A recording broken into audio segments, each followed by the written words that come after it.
mata kita itu terarah kepada Adam yang kedua, yaitu Yesus. Dia adalah patokan standar manusia sejati. Sampai sini ngerti? Dia adalah prototipe daripada manusia sejati. Maka mata kita itu harus tertuju kepada Yesus. Dan kita ini dirubah serupa dengan gambaran Yesus, gambaran anaknya. Sampai sini ngerti? Maka tujuan Yesus ketika dia mengembalikan kodrat manusia kita untuk duduk memerintah di sebelah kanan Allah.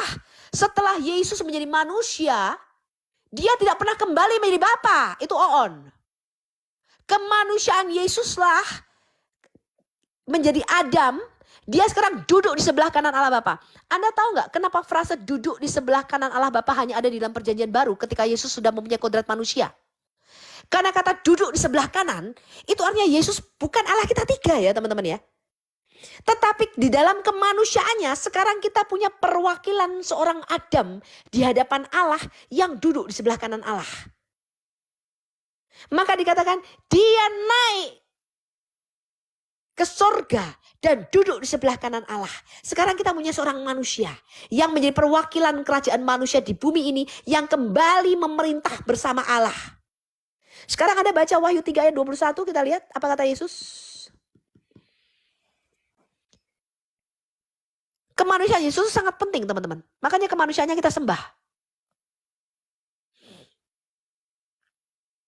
Ini kalau saya bicara nanti, bicara timur dekat purba tambah dalam lagi. Anda tambah nggak mudeng lagi. Ya, karena ketika kita mau memahami dari budaya timur dekat purba, Anda paling harus baca Alkitab khatam teman-teman. Barang siapa menang, ia akan kedudukan bersama-sama dengan aku di atas tahtaku. Sebagaimana aku pun telah menang dan duduk bersama-sama dengan Bapakku di atas tahtanya. Yesus berkata begini, barang siapa menang, ya, sampai akhir kita bertahan, ia akan kududukkan bersama-sama dengan aku di atas tahtaku. Artinya kita memerintah bersama Kristus. Sebagaimana aku pun telah menang sebagai apa? Sebagai manusia, betul? Halo. Betul. Sebagai Adam. Dan dia duduk bersama-sama dengan Bapa di atas tahtanya. Ini artinya Yesus itu mengembalikan tadi loh. Kerencana Allah sejak semula. Bahwa Allah dan manusia. Rencana Allah nih sejak semula. Goalnya Allah sejak semula bagi kita. Itu adalah duduk bersama dia memerintah seluruh alam semesta ini bersama-sama. Di mana Allah itu memerintah di dalam kerajaan surga. Dan manusia itu memerintah di bumi. Adam yang pertama itu jatuh. Meleset daripada rencana Allah ini. Itulah hamartia, itulah dosa. Yaitu meleset dari rencana Allah. Maka Yesus itu mengembalikan kedudukan manusia. Dikembalikan lagi posisinya. Dikembalikan lagi ke rencana Allah sejak semula. Dikembalikan lagi ke goalnya Allah sejak semula. Yaitu bahwa manusia harus duduk di sebelah kanan Allah. Dan memerintah bersama-sama dengan dia. Sampai sini ngerti? Halo? Ngerti Bu Sofi, lanjut. Ya. Jadi itu teman-teman. Kemanusiaan Yesus itu sangat amat pentingnya. Di dalam perjanjian lama. Adam itu menjadi raja, menjadi imam, dan menjadi Tuhan atau penguasa di bumi ini, betul? Dan bersama dengan jatuhnya Adam, manusia yang pertama, dia kehilangan kerajaan di bumi ini. Anda perhatikan bahwa semua kerajaan di dunia ini telah diserahkan kepada penguasa kerajaan angkasa, yaitu iblis, betul? Halo? Maka Yesus di Matius 4 dan Lukas 4 yang oleh LAI diberikan judul pencobaan Yesus oleh iblis. Lalu Muslim tanya, Tuhan kok dicobai, betul? Halo? Iya. Kalau saya tidak kasih judul itu, saya kasih judul Yesus sebagai Adam yang kedua menang dalam peperangan rohani melawan iblis. Karena Yesus itu harus dicobai karena dia menjadi Adam yang kedua. Dia mengembalikan semua. Di mana kejatuhan Adam di kejadian 3, kejadian 6, dan kejadian 11 itu dikembalikan lagi oleh Yesus teman-teman. Ya, itulah pencobaan Yesus sebagai Adam. Yesus diuji, ya Fit ya. Berarti Yesus diuji ya. Iya. Ya. Sama Diuji seperti ya. Adam yang pertama. Ya kan ya, berarti diuji ya. Ya betul. Allah aja diuji ya. kok. Masa Allah diuji? Iya, Alkitab bilang. Yesus turun sebagai manusia, Pak. Itu Yesus sebagai Adam, sebagai manusia. Bapak jangan kacaukan antara hakikat Allah dengan gelar. Kalau Yesus boleh saja diuji, tapi kalau Allah tidak bisa diuji. Siapa bilang? Emang Allah nggak bisa dicobai? Saya bisa tunjukkan sama Anda di dalam Alkitab kita bahwa Allah itu dicobai. Betul? Salah Alkitab itu salah. Loh, itu Alkitab saya kok salah? Yang salah itu kitabmu, Pak, yang mengatakan Isa Al-Masih itu keponakannya Musa dan Harun. Itu salah sejarah. Ya. Kok bisa Anda menyalahkan kitab saya? Apa hakmu menyalahkan kitab saya? Hah? Apa hakmu menyalahkan kitab saya tanya? Kitabnya kamu itu buatannya Paulus Roma itu. Memang kitab kamu bukan kitab buatan Muhammad?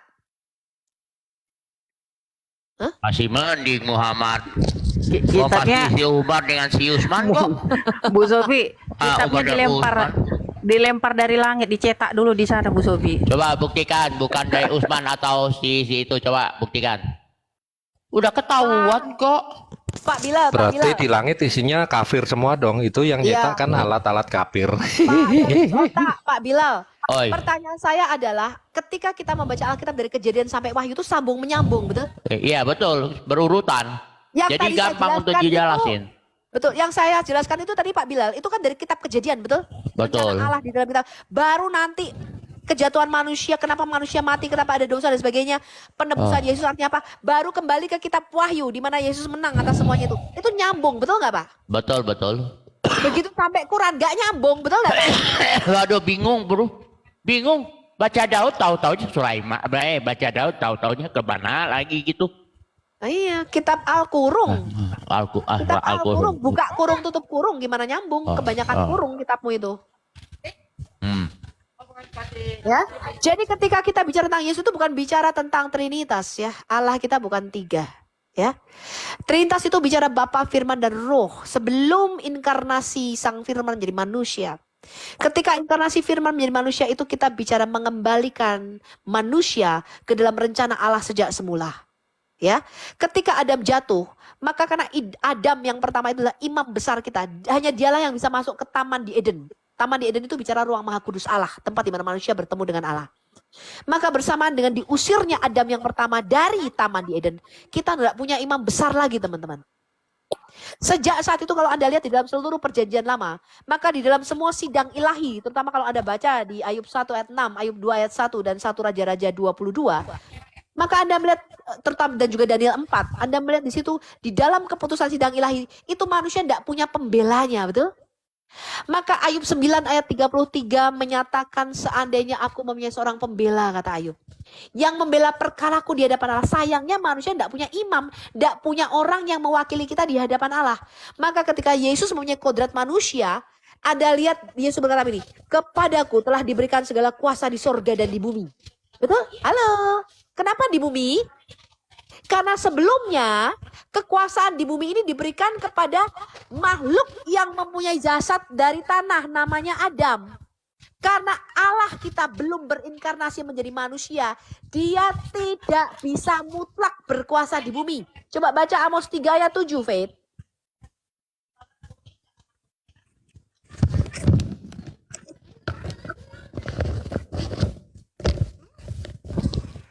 Amos 3.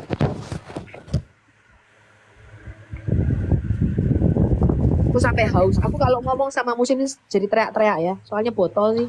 Gak mudeng-mudeng. Sabar. Ya, Amos 3 ayat 7. Nih ya, saya bacakan ya, Amos 3 ayat 7. Sungguh Tuhan Allah tidak berbuat sesuatu tanpa menyatakan keputusannya kepada hamba-hambanya para nabi. Saya tanya sama Anda. Dikatakan di sini, Tuhan nggak bisa berbuat apa-apa di bumi. Saya kasih tahu lagi ya. Tuhan yang maha kuasa itu tidak bisa ini suaranya siapa ya? Ya tolong di mute dulu kalau saya lagi ngomong. Tidak bisa mengeksekusi kuasa di bumi langsung tanpa lebih dulu memberitahukannya kepada para nabi atau lewat nabinya. Kenapa saya tanya? Kenapa harus lewat manusia? Katanya Tuhan maha kuasa.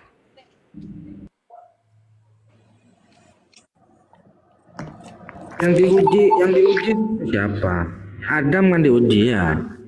Ora nyambung. Saya kasih tau Anda ya teman-teman Kristen. Kalau Muslim memang nggak nyambung. Orang kitabnya aja kitab Al-Qur'an. Enggak, maksudnya yang diuji itu Adam ya. Kan diuji Adam. Allah Tadi Adam katanya atau tadi. Yesus? dan dia itu terikat oleh Setelah Adam tidak mampu, Yesus yang diuji gitu ya. nggak nyambung Pak. Udahlah Anda dengerannya di bawah, Anda belajar aja. Allah Loh. itu teman-teman tidak dapat melakukan sesuatu apapun di bumi ini tanpa manusia. Allah? Karena kita ini rekan sekerjanya. Karena Allah itu terikat oleh perkataan firman-Nya sendiri. Bahwa bumi ini telah diberikannya untuk dikuasai oleh manusia. Coba buka Mazmur 115 ayat 16. Yang Muslim nggak usah komentar ya, denger aja. Soalnya pasti nyambung malah marahi mumet. Mbak, coba buka di Google, jangan pakai aplikasi gitu. Itu aplikasinya kafir itu. Coba pakai Google. Jangan buka di aplikasi yang sudah Mazmur bikin kafir. 115 ayat berapa, Bu Sofi? Ayat berapa? 16 ya? Dia bilang katanya buka di Google, ini aplikasinya kafir. Botol, Emang Google buatan botol. siapa Pak? Emang Google tuh yang temukan Muslim. Aplikasi kafir. Lah kafir kan buat kau. Kalau kami kan nggak kafir. Gimana kau ngaco? Nggak, Iya, saya bukannya tanya, di emang Google, jangan di aplikasi itu. Coba buka Saya Google. tanya, Google itu Kacau. aplikasinya Muslim apa aplikasinya orang kafir? Google itu penemunya Muhammad Toha apa orang kafir sih? Google. Penemunya Ahmad Google, Bu Sofi. Oh, Ahmad Google. Nama panjangnya lah Ahmad Googlullah ya. Iya, Ahmad Google dulu. Oh, Ahmad Googlullah alaihi salam. Salah satu Anda. Iya, sama dengan Yesus laknatullah. Oh, kamu berani melaknat Yesus? Berani kamu? Dia mau nyobain dia. Kau cobalah. Kau Coba Yesus. bebas kau ngomong. Cobain aja. Nanti kau rasain sendiri. Kamu cobain aja. Cobain aja Pak, Nih, baca. cobain Yesus Pak. Iya, cobain Ada Pak. Nanti kau nanti nih. Saksinya udah banyak kejadian Pak. Cobain aja Pak. Ya. Jangan sembarangan kamu pakai nama Yesus. Nama yang berkuasa itu ya. Saya kasih tahu Anda di Mazmur 115 ayat 16 ini Tuhan berkata begini. Ini Mazmur Daud ya. Dikatakan Samayim Hasamayim. Ini artinya bicara langit ketiga. Langit di atasnya segala langit. Itu artinya kepunyaan Tuhan. Artinya daerah kekuasaan Tuhan itu di dimensi roh. Yang kita sebut langit ketiga. Dan dikatakan di sini, dan bumi itu telah diberikannya kepada anak-anak manusia. Coba kita buka Mazmur 8.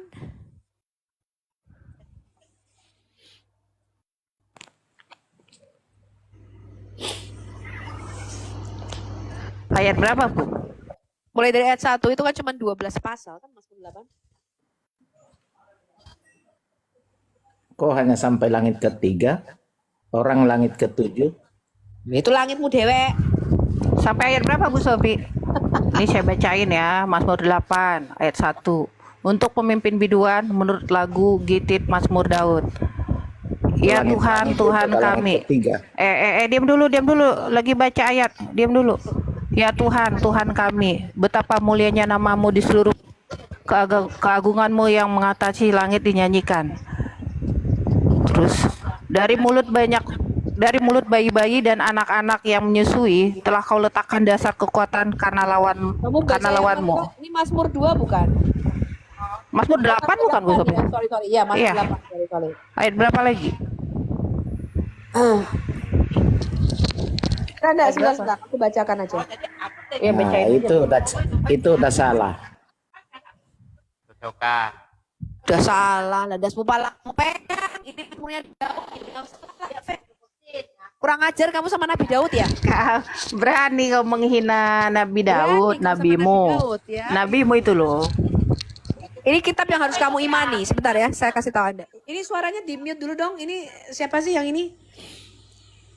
Dikatakan begini, jika aku melihat langitmu, buatan jarimu, bulan dan bintang-bintang yang kau tempatkan, kalau orang timur dekat purba, termasuk orang Yahudi, itu bicara bulan, bintang, ya, bicara benda-benda langit, heavenly bodies, mereka itu tidak memandang seperti Anda dan saya memandang, teman-teman. Pak Bilal, di-mute dulu Pak Bilal. Pak Bilal. Di-mute dulu PC-nya Pak. Nggak bisa di-mute dah. Udah lanjut Bu Sofi. Mereka akan melihatnya para Elohim atau para Allah. Ini bicara para Elohim atau para Allah yang tinggalnya di langit kedua.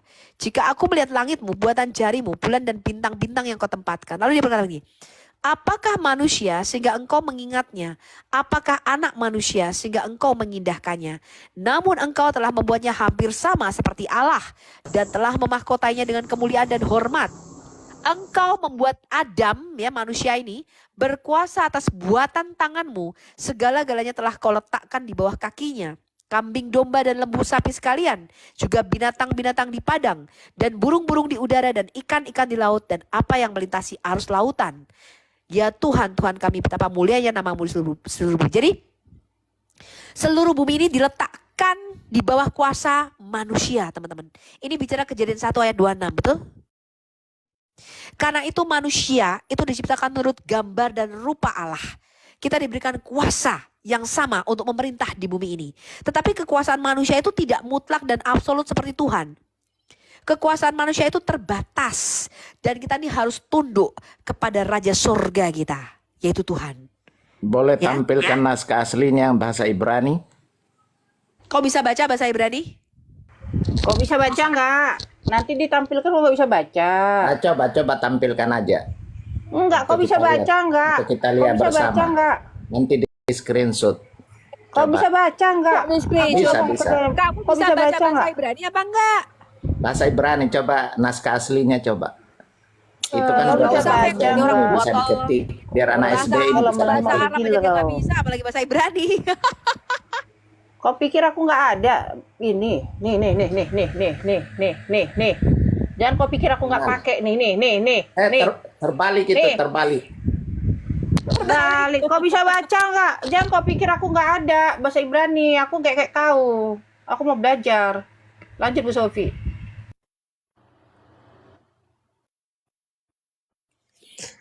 Iya, sok-sokan kau naskah aslinya bahasa Ibrani. Lah. Udah, ya intinya begitu teman-teman. Makanya kalau Anda baca juga di dalam Mazmur 2 juga ya, bahwa melawan Mesias itu sama dengan melawan Allah. Coba kita buka dulu Mazmur 2 ya, ini terakhir ya. Habis itu nanti kita kembali ke kitab Al-Kurung. Kurung buka dan kurung tutup. Bu Sofi ayat berapa? Mazmur 2 dibuka semua coba ya. Dikatakan begini nih. Mengapa rusuh bangsa-bangsa? Mengapa suku-suku bangsa mereka-reka perkara yang sia-sia? Raja-raja dunia bersiap-siap dan para pembesar bermufakat bersama-sama. Lihat nih, melawan siapa? Melawan Tuhan dan Mesiasnya.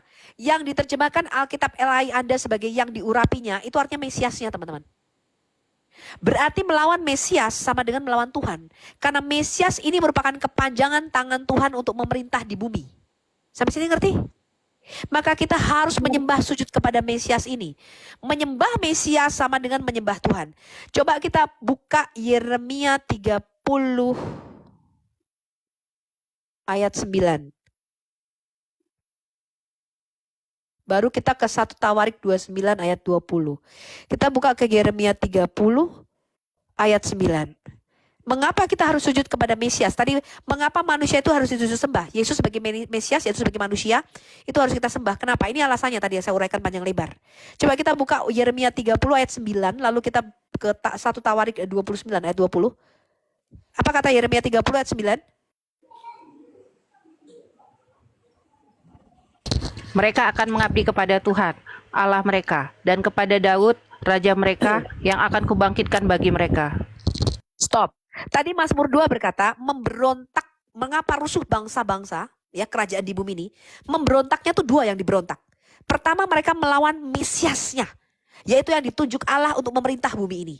Yang kedua, melawan raja di bumi ini, melawan Mesias, orang yang diurapinya, sama dengan melawan Tuhan, betul? Halo? Ya apa enggak? Betul, Bu Sofi. Maka kita itu harus sujud kepada raja manusia. Mesias itu raja manusia, teman-teman. Dan dikatakan begini di Yeremia 30, Yeremia ini ditulis jauh ratusan tahun setelah Raja Daud meninggal, ya. Nabi Yeremia itu hidup hampir masa pembuangan ke Babel, ya.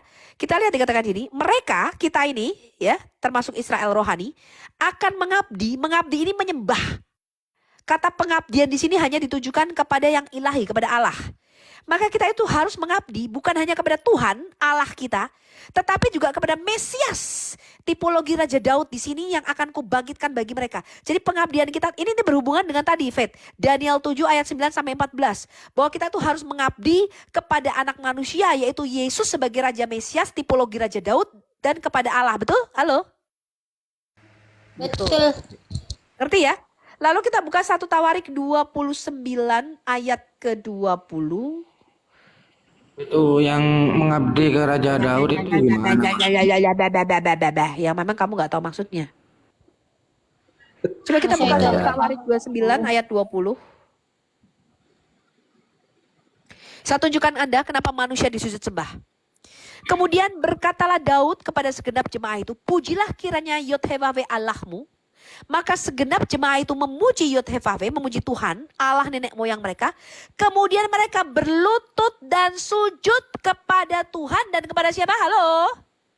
Kepada Raja. Kepada Raja. Jadi penyembahan kita kepada Yesus sebagai Raja Mesias otomatis menyembah Tuhan. Sekarang kita buka Wahyu. Bagaimana Yesus sebagai Mesias itu harus disujud sembah. Kita buka Wahyu 19. Anda ngerti ya kenapa Yesus disebut Raja Mesias dan harus kita sembah? Ayat berapa Mulai Bu dapat Sofi? gambaran ya.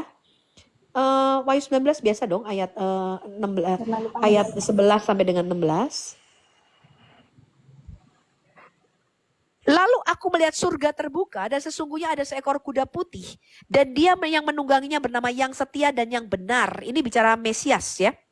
Dia menghakimi dan berperang dengan adil dan matanya bagaikan nyala api dan di atas kepalanya terdapat banyak mahkota dan padanya ada tertulis suatu nama yang tidak diketahui seorang pun kecuali dia sendiri. Dan dia memakai apa? Jubah yang telah dicelup dalam darah dan namanya ialah Firman Allah.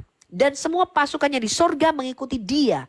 Mereka menunggang kuda putih dan memakai lenan halus yang putih bersih. Dan dari mulutnya keluarlah sebilah pedang tajam yang akan memukul segala bangsa. Jadi tujuan Yesus ke dunia ini, Anda tahu ya, itu adalah untuk mengambil alih kembali semua kerajaan-kerajaan bangsa-bangsa di dunia ini yang telah diceraikannya di Kejadian 11 pada waktu Menara Babel. Dan dia memasukkan kembali kerajaan-kerajaan ini ke dalam otoritas kerajaan sorga, teman-teman. Dan dikatakan ini, dan dia Mesias kita, Yesus, itu akan mengembalakan kita dengan gada besi. Ini nubuatan di Mazmur 2 tadi.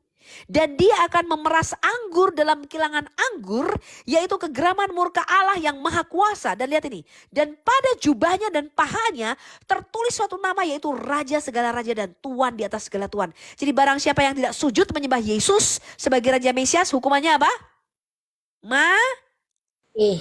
Maut.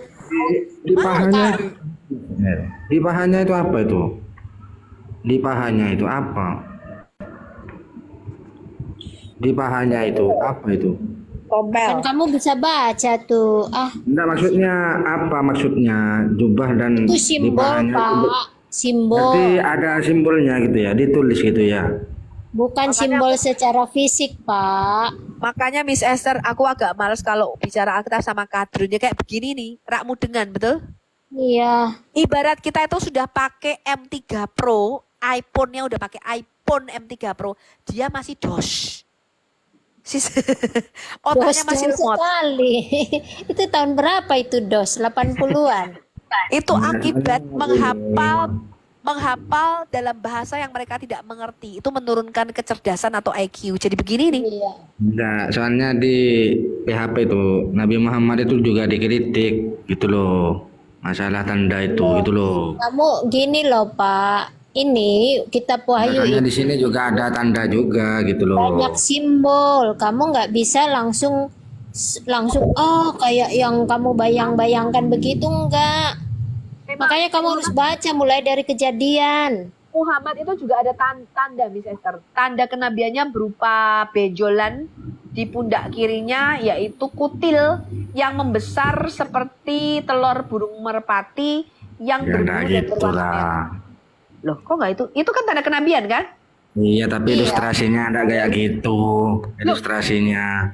Itu bukan Itu lebih halus, Pak. Itu tanda benjolan merah. Itu kalau benjolan Iya, merah tapi itu ilustrasinya humor, enggak kayak gitu. Loh. Oke lah, pokoknya intinya tanda gitu loh. Bulu kok. benjolan. Daging, Sudah. daging berwarna merah dan berbulu itu kan tanda kenabian nabimu kan? Iya. Itu kayak tumor itu kalau merah mah. Udah diperhalus sama si Bu Topi. Kalau tadi di paha itu gimana itu? Di paha itu, tanda di paha itu gimana ilustrasinya? Aduh, Pak, itu simbol, Pak. Bukan secara physically. Ah, pusing, aku mau minum obat sakit kepala dulu teman-teman. Lanjutkan. Silakan, sekarang Bu Anda boleh Sopi, membahas saya mau tentang tanya Bu Al-Qur'an. Sopi. Bu Sopi, saya mau tanya tadi. Boleh ya Bu Sopi ya? Ya tanya lah Konoldi. Kok kan bisa nanya Tadi doang, Bu cepat. Sopi katakan Allah itu di kitab Injil itu kan tidak punya kuasa atas dunia ya. Tidak bisa berbuat apa-apa di dunia. Begitu ya Bu Sopi ya? Nah ini maksudnya gimana nih Bu Sopi? Mohon pencerahan. Saya kasih tahu Anda ya Pak ya. Allah kita itu maha kuasa, betul? Iya. Coba buka Mazmur 138 ayat 2. Fit. Allah kita itu Pak, di dalam Alkitab itu maha kuasa Pak. Tapi ada komanya.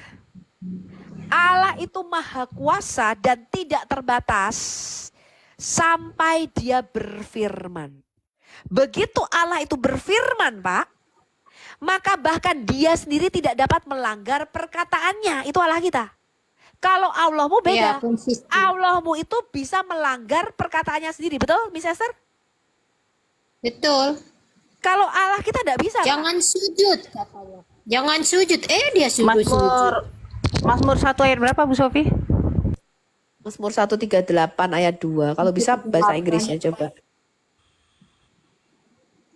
Allah kami itu nggak semena-mena, Pak. Walaupun dia maha kuasa, dia nggak Kalau semena-mena. Mazmur 1 sampai ayat 6 kayaknya Bu Sofi ini. Bukan ya? 138. Oh, 138, sorry. 138. Ayat yang kedua. Bahasa Inggris. Bahasa apa bahasa Indonesianya nggak jelas ya. Coba versi bahasa Inggrisnya lebih jelas. King James. Nih ya. Ayat 2 kan ya? Iya, Mazmur 138. Nih silakan baca. Ini Daud berkata begini, Pak. I will praise you with my whole heart. Before the gods will I sing praise unto thee. Aku akan menyembahmu dengan segenap hatiku. Di antara segala Allah, aku akan menyanyikan pujian bagimu. Allah di sini bicara para makhluk roh, Pak. Para makhluk roh itu anak-anak Allah, malaikat, semuanya itu disebut Elohim. Itu para Allah di dalam Alkitab kita. Ayat 2-nya berkata begini. I will worship towards your holy temple. Aku akan sujud menyembah ke arah bait kudusmu. And praise your name for your loving kindness and for your truth. For you has magnified your word above all your name.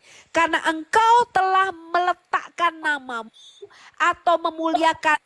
Karena engkau telah memuliakan firman-Mu di atas namamu sendiri. Jadi Allah itu kan, dikatakan di sini, ketika dia berfirman, dia itu memberikan pagar bagi dirinya sendiri. Bahkan Allah itu tidak bisa melanggar perkataannya sendiri. Saya ulangi ya Pak ya. Di dalam Alkitab kita, Allah itu maha kuasa dan tidak terbatas sampai dia berfirman. Ketika Allah berfirman, karena dia seorang raja, maka semua firman perkataan yang keluar dari mulut Allah kita itu menjadi satu hukum yang berkekuatan mutlak, mengikat dan kekal. Nggak bisa itu hukumnya dia. Ya, perkataan Allah kita itu mengikat dan kekal, nggak seperti manusia Pak. Manusia kalau pagi bicaranya delay, sorenya jadi tempe, bicaranya balik. Kalau Allah kita nggak bisa. Allah kita itu firman-Nya tidak bisa dinasak dan mansukan seperti dalam Quranmu Al-Baqarah ayat 106. Nggak bisa Pak. Allah kita di dalam Alkitab itu firman-Nya tidak bisa dibatalkan. Saya kasih tahu Anda itu. Ya. Dan dikatakan di sini, Dia meletakkan firman-Nya, dia menghargai firman-Nya, bahkan dia meletakkan firman-Nya di atas namanya sendiri. Artinya ketika Allah berfirman, dia memberikan pagar bagi dirinya sendiri, bahkan dia tidak bisa melanggar perkataannya sendiri. Makanya Allah berkata, kalau kamu tidak setia, aku tetap setia, karena aku tidak bisa melanggar firman-Ku sendiri. Itu Allah kita, Pak. Yes. Ya. Makanya dikatakan kepada janji Tuhan, kepada firman Tuhan, aku percaya. Sebab janjinya itu seperti perak yang diuji 7 kali dalam dapur peleburan api. Maka janjinya itu ya dan amin. Itu Allah kita. Nah sekarang, berdasarkan ayat ini, maka kita buka Kejadian 1 ayat 26. Kenapa Allah tidak bisa berbuat sesuatu apapun di bumi ini tanpa persetujuan manusia.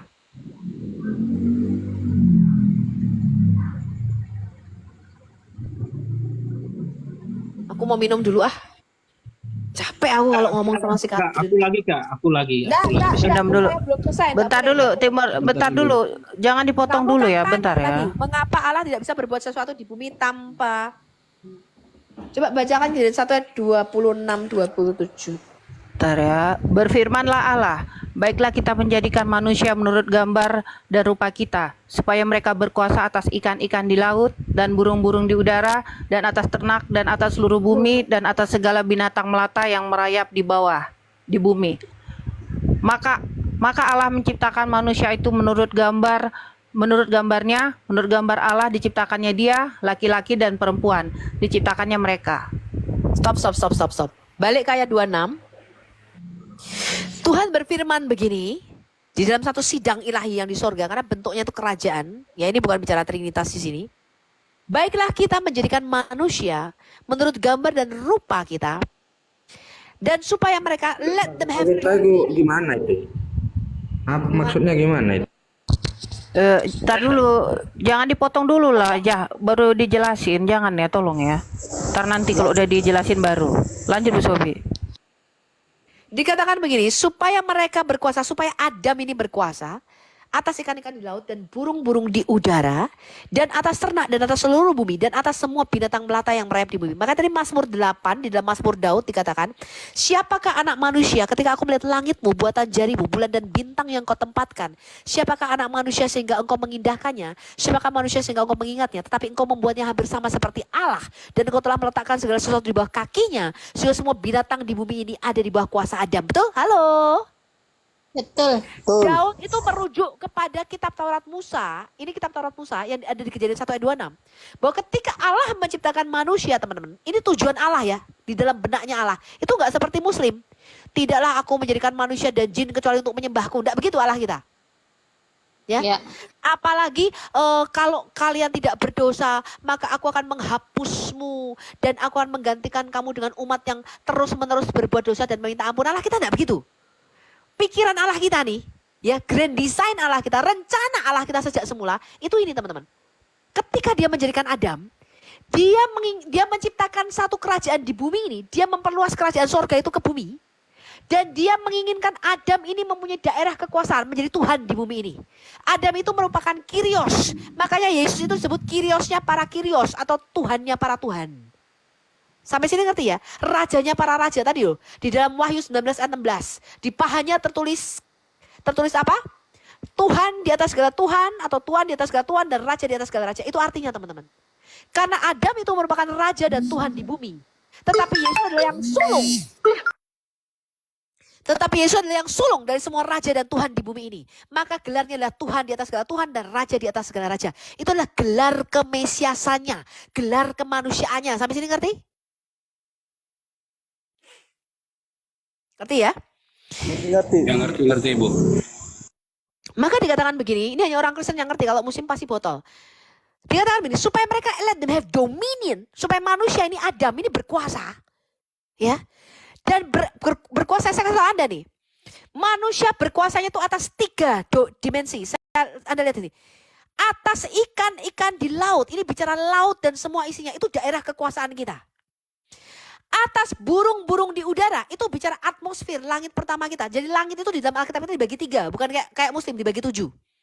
Langit itu ada 3 teman-teman. Yang pertama adalah tempat di mana burung-burung ini ada, itu atmosfer kita, itu bicara langit pertama. Itu daerah kekuasaan manusia. Lihat ini, dan atas ternak.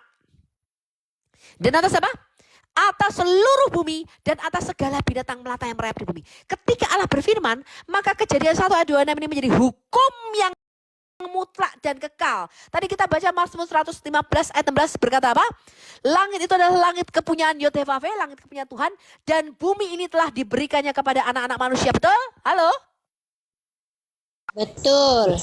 Betul. Maka karena kekuasaan dominion di bumi ini hanya diberikan kepada makhluk yang mempunyai jasad dari tanah yaitu Adam, jasad dari Adam yaitu Adam, maka ketika Tuhan mau berotoritas di bumi harus ngomong dulu sama partner kerjanya yang di bumi yaitu manusia. Tempat pertemuannya adalah di Taman di Eden. Disitulah Allah bertemu dengan Adam dan dia tanya, Adam, di manakah engkau? Karena segala sesuatu dia kalau di Taman di Eden dia tidak cari monyet. Dia tidak cari jogi, dia tidak cari unta, dia tidak cari burung-burung. Dia carinya Adam, di manakah engkau? Karena Adam merupakan imam besar kita yang berbicara mewakili manusia di hadapan Allah di dalam ruang Maha Kudus yaitu Taman di Eden. Sampai sini ngerti? Ngerti Bu Sophie, ngerti. Ngerti. Ada perhatikan di sini ayat 27-nya. Maka Allah itu Elohim itu menciptakan Adam menurut gambarnya. Tadi kita baca di Roma 8 ayat 29. Kita ini diciptakan menurut gambar anaknya, betul? Betul. Gambaran Yesus. Tuh, Bu Sofi. Lalu menurut gambar Elohim, diciptakannya lah dia. Zakar dan nekebah. Ini bahasa aslinya bukan laki-laki dan perempuan ya. Zakar itu adalah alat kelamin laki-laki. Nekebah itu adalah alat kelamin perempuan. Diciptakanlah Zakar dan Nekebah. Lihat ini. Lalu terus naik Lalu laki-laki dan perempuan diciptakannya mereka. Lihat ini. Ketika Allah menciptakan manusia, dia menciptakan kita menurut gambar dan rupa Yesus, rupa anaknya, gambaran Yesus. Ya karena Allah itu roh, maka dia gak punya wujud.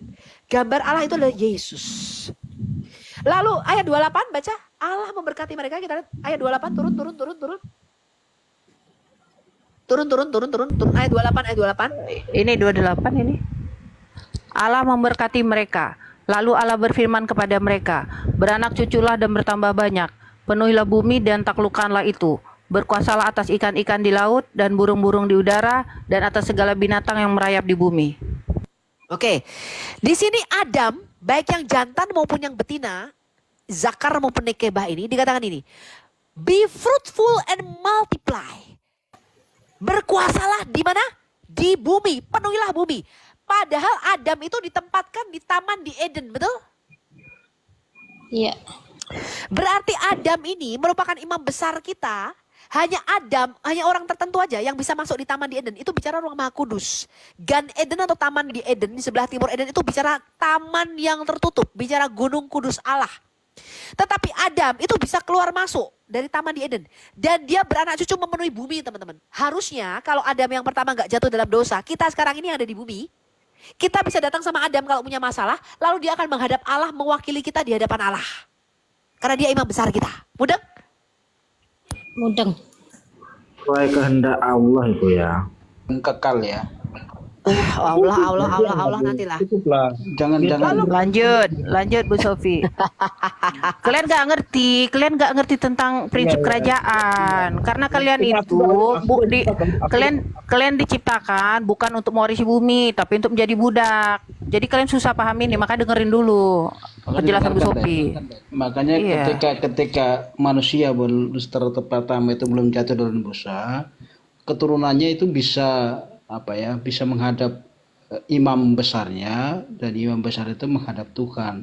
Makanya ketika di ayat 46 tadi dikatakan 26 tadi dikatakan, Adam di manakah engkau, gitu kan. Ya. Cukuplah, saatnya kita bertanya lagi, masa penjelasannya Belum cukup saya jelaskan. Kamu harus ngerti. Aku udah ngerti Bu, aku udah paham Kitab nih. kami bukan kitab Bentar. abal-abal. Saya belum Iya, selesai, iya, saya belum aku saya paham itu. menjelaskan. Ya, biar selesaikan dulu materinya, Bro. Biar selesaikan dulu Saya kasih tahu materinya. Anda. Yohanes 4 ayat 24. Yesus berkata, Allah kita adalah roh, betul? Dan barang siapa menyembah dia harus menyembah dalam roh dan kebenaran. Saya kasih tahu Anda, Allah itu berkuasanya, kerajaannya itu di dalam dimensi roh. Darah dan daging manusia itu tidak diciptakan untuk menghuni surga. Saya kasih tahu sekali lagi. Manusia itu tidak pernah dan tidak direncanakan oleh Allah untuk masuk ke dalam surga. Saya kasih tahu Anda. Surga dimensi roh maksud saya.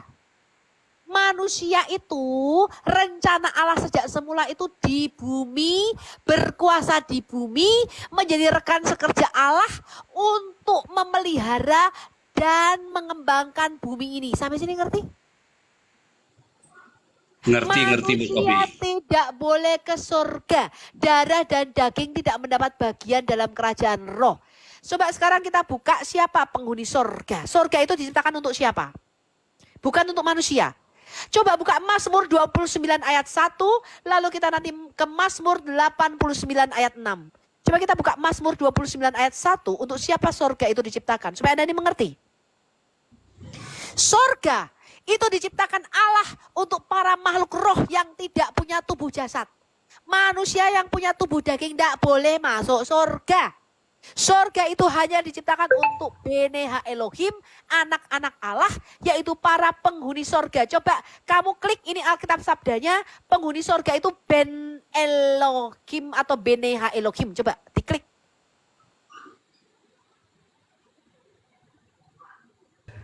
Ini saya nggak sabda nih Bu Sofi.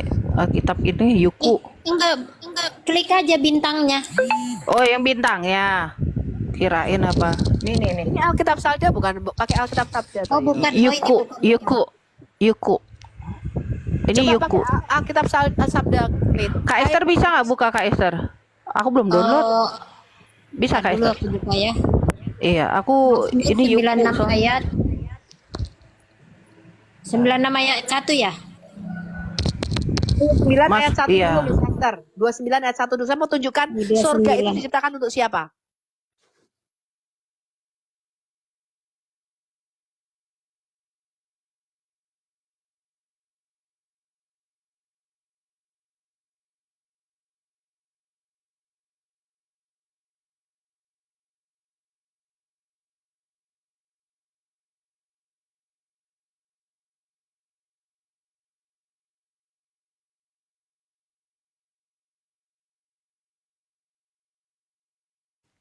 Buka dari Google nggak bisa toh Alkitab sabda? Bisa toh?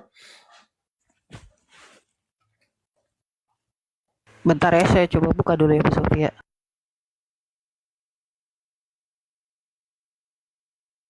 Kecil banget jadi nggak bisa di SS.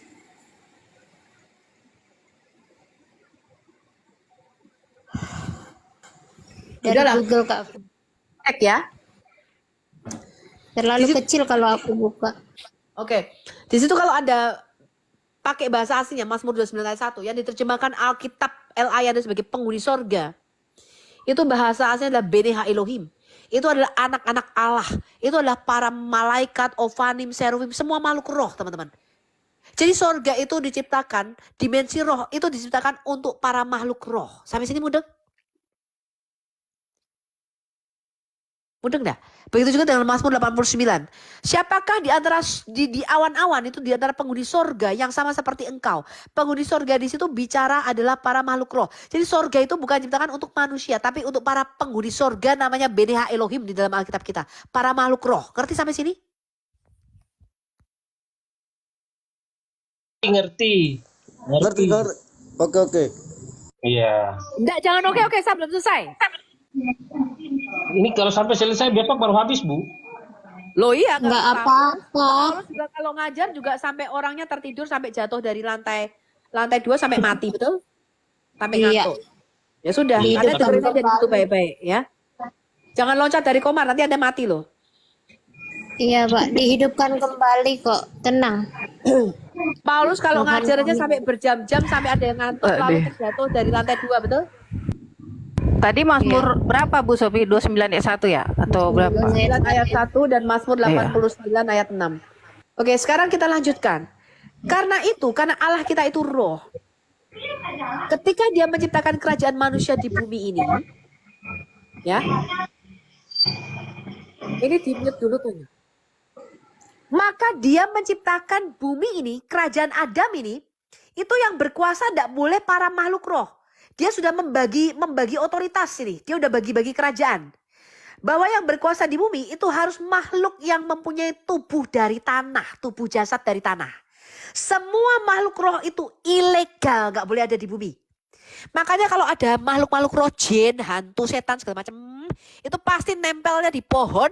Kalau tidak dia akan membutuhkan inang. Dia akan masuk kepada sesuatu yang mempunyai tubuh dari tanah, yaitu manusia. Ya apa tidak? Kalau dia tidak masuk ke manusia, dia masuk ke binatang atau dia masuk nempel di pohon. Ya apa enggak? Halo? Betul. Bedanya roh jin sama roh Tuhan apa itu maksudnya? Bentar dulu. Nanti. Ketika Yesus mengusir roh jahat dari orang Gerasa itu minta masuk ke babi, betul? Lalu ketika Yesus memberikan perumpamaan, kalau ada roh jahat itu keluar dari tubuh manusia. Dia mengembara kepada gurun, dia cari temannya lainnya. Lalu dia akan kembali, dia lihat rumah lamanya kosong. Kenapa roh jahat itu perlu rumah, perlu nginduk ke tubuh manusia? Karena roh itu ilegal di bumi. Karena yang berkuasa di bumi itu adalah jasad. Jadi kalau ada yang mengatakan tubuh kita tidak penting. Ada banyak orang senang gitu kan. Kita ini manusia rohani, Bu, tubuh kita ini tidak penting. Wes makan sak enak-enake, gendut sak gendut-gendute. Kenapa? Karena kita ini makhluk roh. Tubuh ini nggak penting, betul? Kalau tubuh ini tidak penting, maka Alkitab tidak perlu mengatakan kuduskanlah tubuhmu. Dan Alkitab tidak perlu mengatakan kebangkitan tubuh. Betul? Halo? Iya. Tubuh dari Adamah inilah, tubuh dari tanah inilah yang membuat Anda berkuasa di bumi untuk mengusir setan. Tanpa Anda mempunyai tubuh tanah, Anda tidak punya kuasa di bumi ini. Saya kasih tahu Anda. Ya? Sekarang kebalikannya. Karena manusia itu ilegal, gak boleh ada di sorga. Maka sebaliknya para makhluk roh itu juga ilegal, gak boleh ada di bumi. Sehingga karena Allah kita itu roh. Ketika Allah kita itu mau berkuasa di dimensi fisik. Bukankah Roh Kudus itu berkuasa hingga pada para nabi di dalam perjanjian lama, betul? Iya. Roh Kudus kalau mau berkarya di bumi ini tidak bisa langsung dia. Ilegal. Dia harus menggunakan sesuatu yang mempunyai tubuh dari tanah. Dia harus hinggap dalam diri para nabi di dalam perjanjian lama. Di dalam perjanjian baru, Roh Kudus berkarya melalui orang percaya, yaitu melalui kita, betul? Roh Kudus harus bekerja di dalam kita, betul? Betul. Kenapa? Karena dia terikat oleh perkataannya sendiri tadi loh. Karena Allah itu terikat oleh perkataannya sendiri bahwa yang berkuasa di bumi ini harus makhluk yang bernama Adam dan mempunyai tubuh dari tanah. Sehingga dia tidak bisa langsung kalau mau ke bumi ini. Dia harus melalui sesuatu. Dia nggak bisa melanggar firman-Nya sendiri gitu teman-teman. Makanya Amos 3 ayat 7 tadi berkata, sesungguhnya Tuhan Allah tidak dapat berbuat sesuatu apapun di bumi ini tanpa melalui para nabinya. Nggak bisa dia. Tidak bisa. Begitu juga Roh Kudus di dalam perjanjian baru, dia tidak bisa berkarya langsung karena dia makhluk roh. Allah kita itu roh. Sehingga dia membutuhkan manusia untuk mengeksekusi kekuasaannya di bumi ini. Dan itu dilakukannya melalui tangan Mesias. Mesias itu adalah tangan kanan Allah kita di bumi ini. Ya. Karena itu teman-teman, dua prinsip kerajaan ini sangat penting. Itulah yang diajarkan di Al-Hayat Indonesia, yaitu prinsip-prinsip kerajaan sorga. Dua prinsip ini sangat penting. Sehingga nanti kenapa manusia ini ketika mati, tubuh kita terpisah dari roh kita, maka karena tubuh kita dimakan cacing dan menjadi tanah, kita ilegal, kita tidak boleh lagi ada di bumi ini. Karena nggak punya tubuh tanah. Maka roh kita itu tidak ke surga, tapi ke Taman Firdaus, yaitu ke dunia orang mati, ke Seoul di dalam perjanjian lama, atau ke Hades di dalam perjanjian baru, ke dunia orang mati. Kita menunggu di Taman Firdaus, menunggu sampai apa? Sampai kita punya tubuh baru, namanya tubuh kemuliaan, betul? Halo? Iya, betul. Betul. Dan ketika kita mempunyai tubuh kemuliaan, kita tidak ke surga, nggak boleh. Tapi kita akan memerintah di bumi yang Bumi baru, langit baru. Yang baru. Karena itu manusia nanti dikembalikan lagi ke bumi yang baru, yang sudah dibarui. Yang sudah dibarui sesuai apa? Sesuai dengan rencana Allah sejak semula, yaitu di Yesaya 64. Bahwa nanti ular, tedung, dan singa akan makan jerami. Akan ada kedamaian, akan ada harmonis di bumi yang baru nanti. Itulah rencana Allah sejak semula. Rencana Allah sejak semula adalah bumi ini gak ada gempa bumi, kelaparan, gagal panen, ada COVID, ada pandemi, ada orang miskin, ada yang gak bisa bayar kos-kosan, gak bisa bayar kontrakan, gak bisa bayar uang sekolah anaknya, ekonomi sulit, gak bisa beli telur, gak bisa makan, itu bukan rencana Allah untuk bumi ini. Ya. Tapi rencana Allah sejak semula adalah damai sejahtera di bumi. Bahwa kerajaan surga itu turun ke bumi. Maka Yesus ketika di bumi ini menjadi Adam yang kedua, menjadi manusia. Dia memulihkan kembali otoritas surga itu di bumi yang dihilangkan oleh Adam yang pertama. Maka Yesus berkata begini, kalau kamu berdoa, berdoalah seperti ini. Bapa kami yang ada di surga, dikuduskanlah namamu. Kata Yesus apa? Datanglah kerajaanmu ini, datanglah otoritas surga itu kembali di bumi. And your will be done. Dan jadilah kehendakmu di bumi as it is in heaven. Jadi dia mengharmoniskan kembali surga dan bumi. Sebelum Adam jatuh ke dalam dosa, maka antara kerajaan surga, dimensi roh dengan dimensi fisik kita itu harmonis dan selaras. Namanya intermingle atau apa? Tumpang tindih bahasa Indonesianya. Begitu Adam jatuh dalam dosa, maka antara kerajaan surga dan bumi ini musuhan, teman-teman. Dipisah sama Allah dimensi kita. Nah, Yesus datang ke bumi itu untuk mendamaikan kembali kita dengan Bapa. Melalui kematiannya di atas kayu salib. Karena dia hidup selama hidupnya sebagai Adam, sebagai manusia. Dia taat dan saleh. Coba kita baca Filipi 2 ayat 5-11.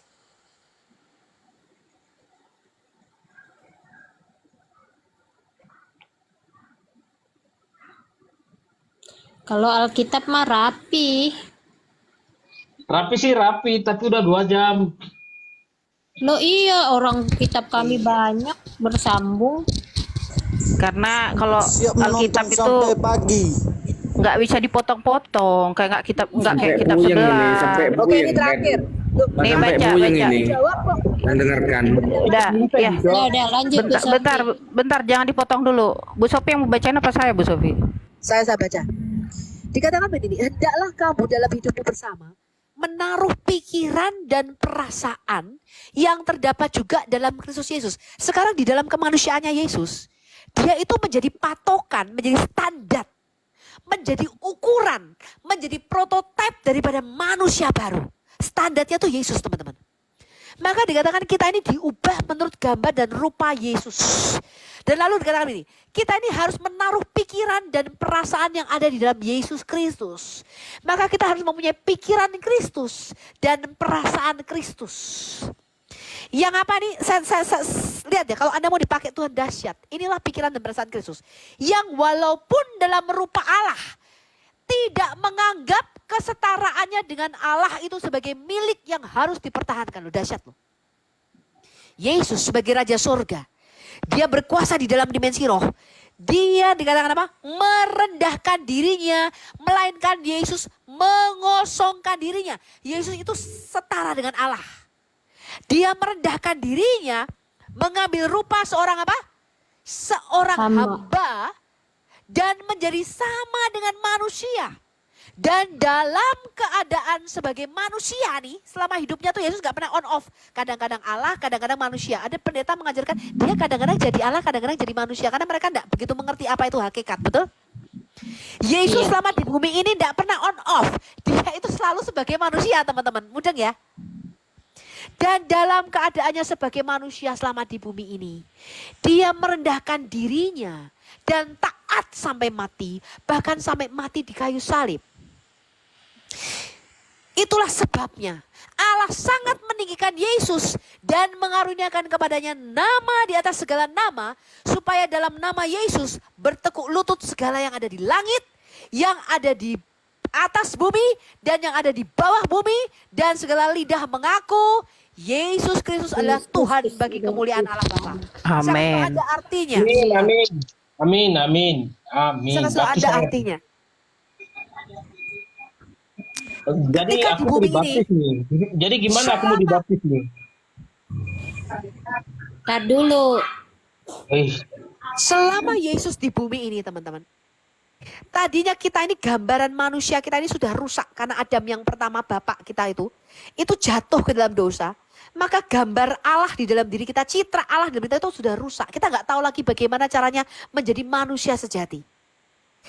Ada banyak rupa-rupa kejahatan di dalam hati kita, percabulan, benih dikatakan apa di dalam hati kita ini timbul apa rupa-rupa kejahatan. Kita tidak lagi punya gambar Allah.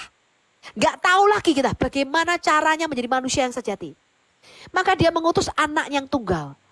Dan dikatakan begini, Bapak ngomong begini nih. Inilah anakku yang kukasihi. Kepadanya lah aku berkenan, dengarkanlah dia. Bapak tuh mau ngomong begitu. Ini loh manusia yang sejati.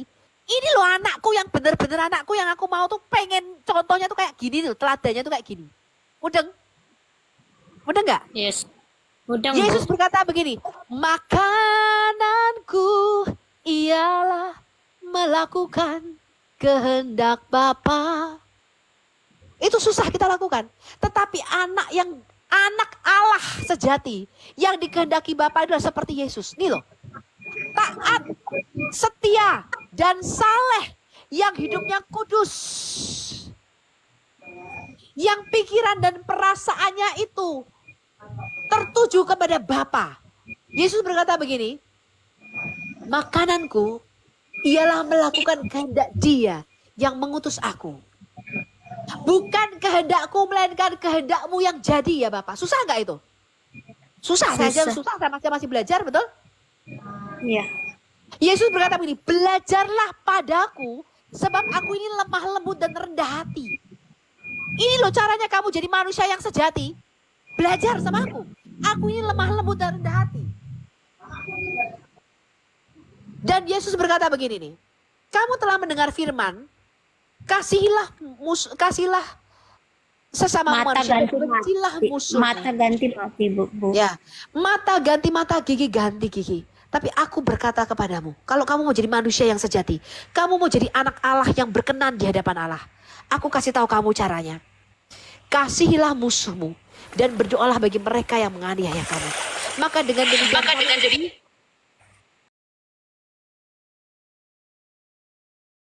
kamu mau berkenan kepada Allah, jadilah seperti anak kecil ini loh, polos karena mereka lah yang punya kerajaan sorga.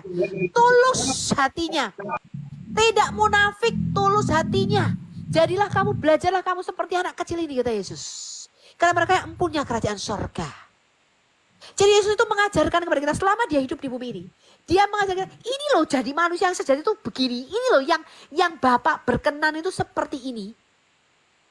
Yes. Itu maksudnya, dia sekarang menjadi patokan jangkar iman kita. Dikatakan, he's the author of our faith and the finisher of our faith. Artinya dialah yang memulai iman kita. Dan dialah yang menyelesaikan iman kita. Yesus itu patokan standar manusia sejati. Makanya dikatakan Yesus itu tidak punya dosa, betul? Bu Sophie, batu penjuru ya? Ratu penjuru kita, betul? Ini mau sampai mana sih Bu? Ini kita mau tanya, ini susah sekali nih. Pak Timur Leste Islam Kristen. Ya, Aku mau Islam. nanya dulu, nanti baru aku kasih Iya, tahu. Nanti Bapak. setelah selesai kalau Bapak guru Islam Kristen, Bapak. menjelaskan, nanti ada bertanya gitu loh. Ini udah lama, kita udah. Iya, bentar. Kalau bentar dulu. Bapak Islam Kristen, Pak. Saya mau tahu dulu. Bapak Islam Kristen. Kalau Bapak nggak sabar nggak apa-apa, Bapak turun dulu aja nggak apa-apa. Biar Bu Sophie selesaikan dulu. Bu Sophie lanjut dulu, Bu Sophie. Nanti kalau udah saya kasih tahu ya Bu, biar orang ini bertanya. Ya, udah Lanjut. selesai sih. Mau tanya apa? Udah Mau Bu. tanya apa? Silakan Pak Timur.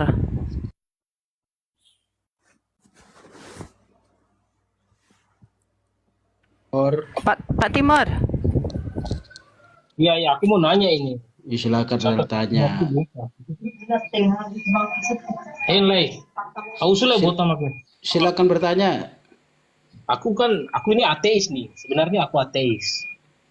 Jujur Silakan ya. silakan bertanya, Bro. Enggak usah Aku ini. mau nanya, jika Tuhan itu Dia Maha Pencipta dan Maha Membangkitkan. Ini juga ada Islam jadi bagus ya, aku nanya. Adakah Tuhan pernah membangkitkan manusia yang sudah mati dan hidup lagi? Siapa menyaksikan Tuhan itu membangkitkan manusia yang sudah mati dan hidup lagi?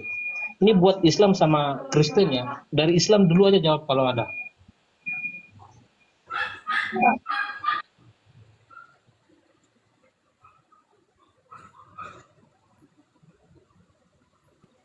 Ya, karena pertanyaannya adakah Tuhan membangkitkan orang mati, dan pertanyaan ditujukan kepada Islam dan Kristen.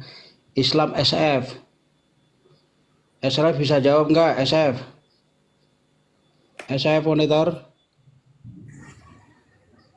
Adakah Allah bersama nabimu itu menghidupkan orang mati? Kalau Allah nggak ada, Pak. Nah, Manusia juga nggak ada. pertanyaannya. Allah Dengar itu dulu, tidak bisa Dengar menghidupkan dulu orang Bu. mati. Iya, tunggu. Ini Yang- biar lebih gampang. Penjelasannya SF. ini kita bisa dari pertanyaan ini kita bisa Makanya menyimpulkan dengarkan dulu Tuhan Timur. ada.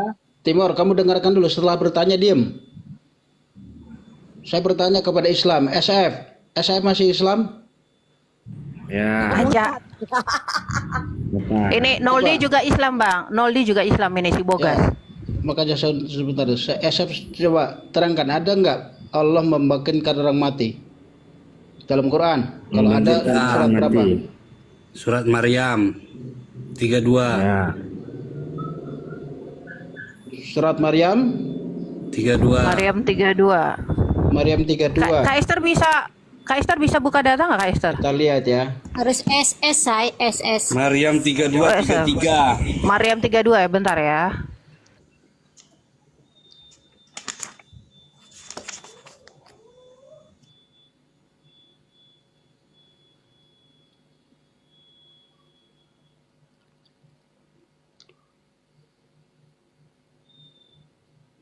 Kalau Allah ini cuma bisa Maryam membangkitkan 32 itu dan laki-laki yang berbakti kepada ibuku dan dia tidak menjadikan aku seorang istri. Maryam Apa 33, ini? Pak. Maryam 33.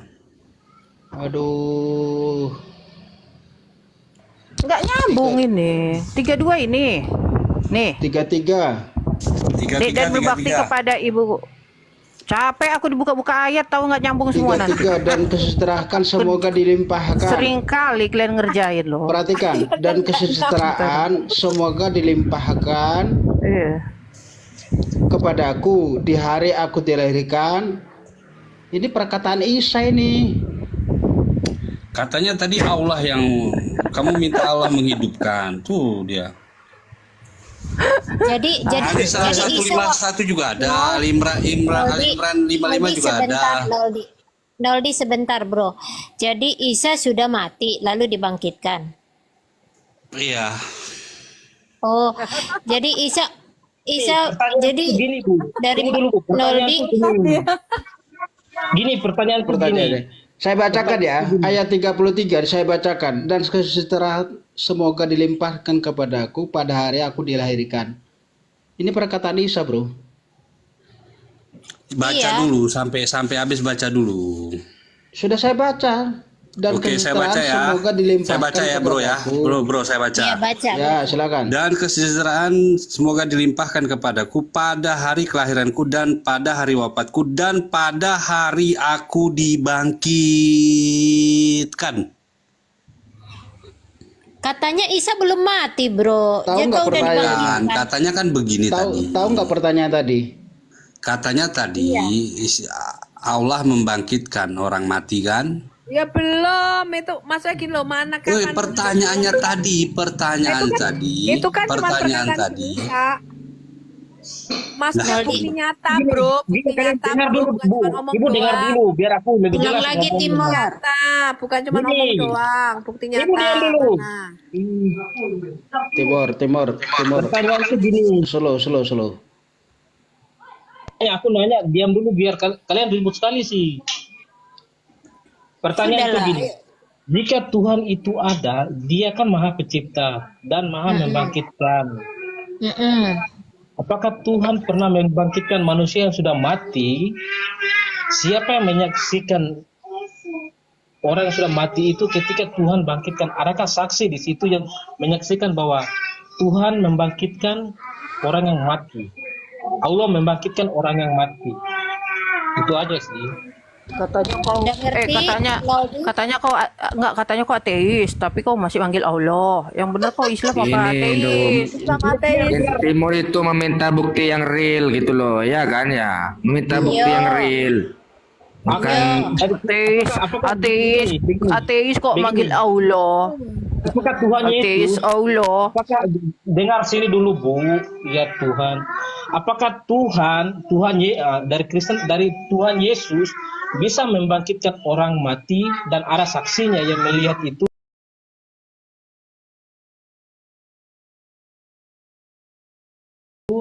Ya. Dari Islam juga, apakah Allah membangkitkan orang yang sudah mati dan ada saksinya nggak yang melihatnya? Dari, Oke. dari situ- Noldi, dari situ bereskan kita dulu tahu. Noldi. Noldi, Oke. ayo. Saksinya siapa?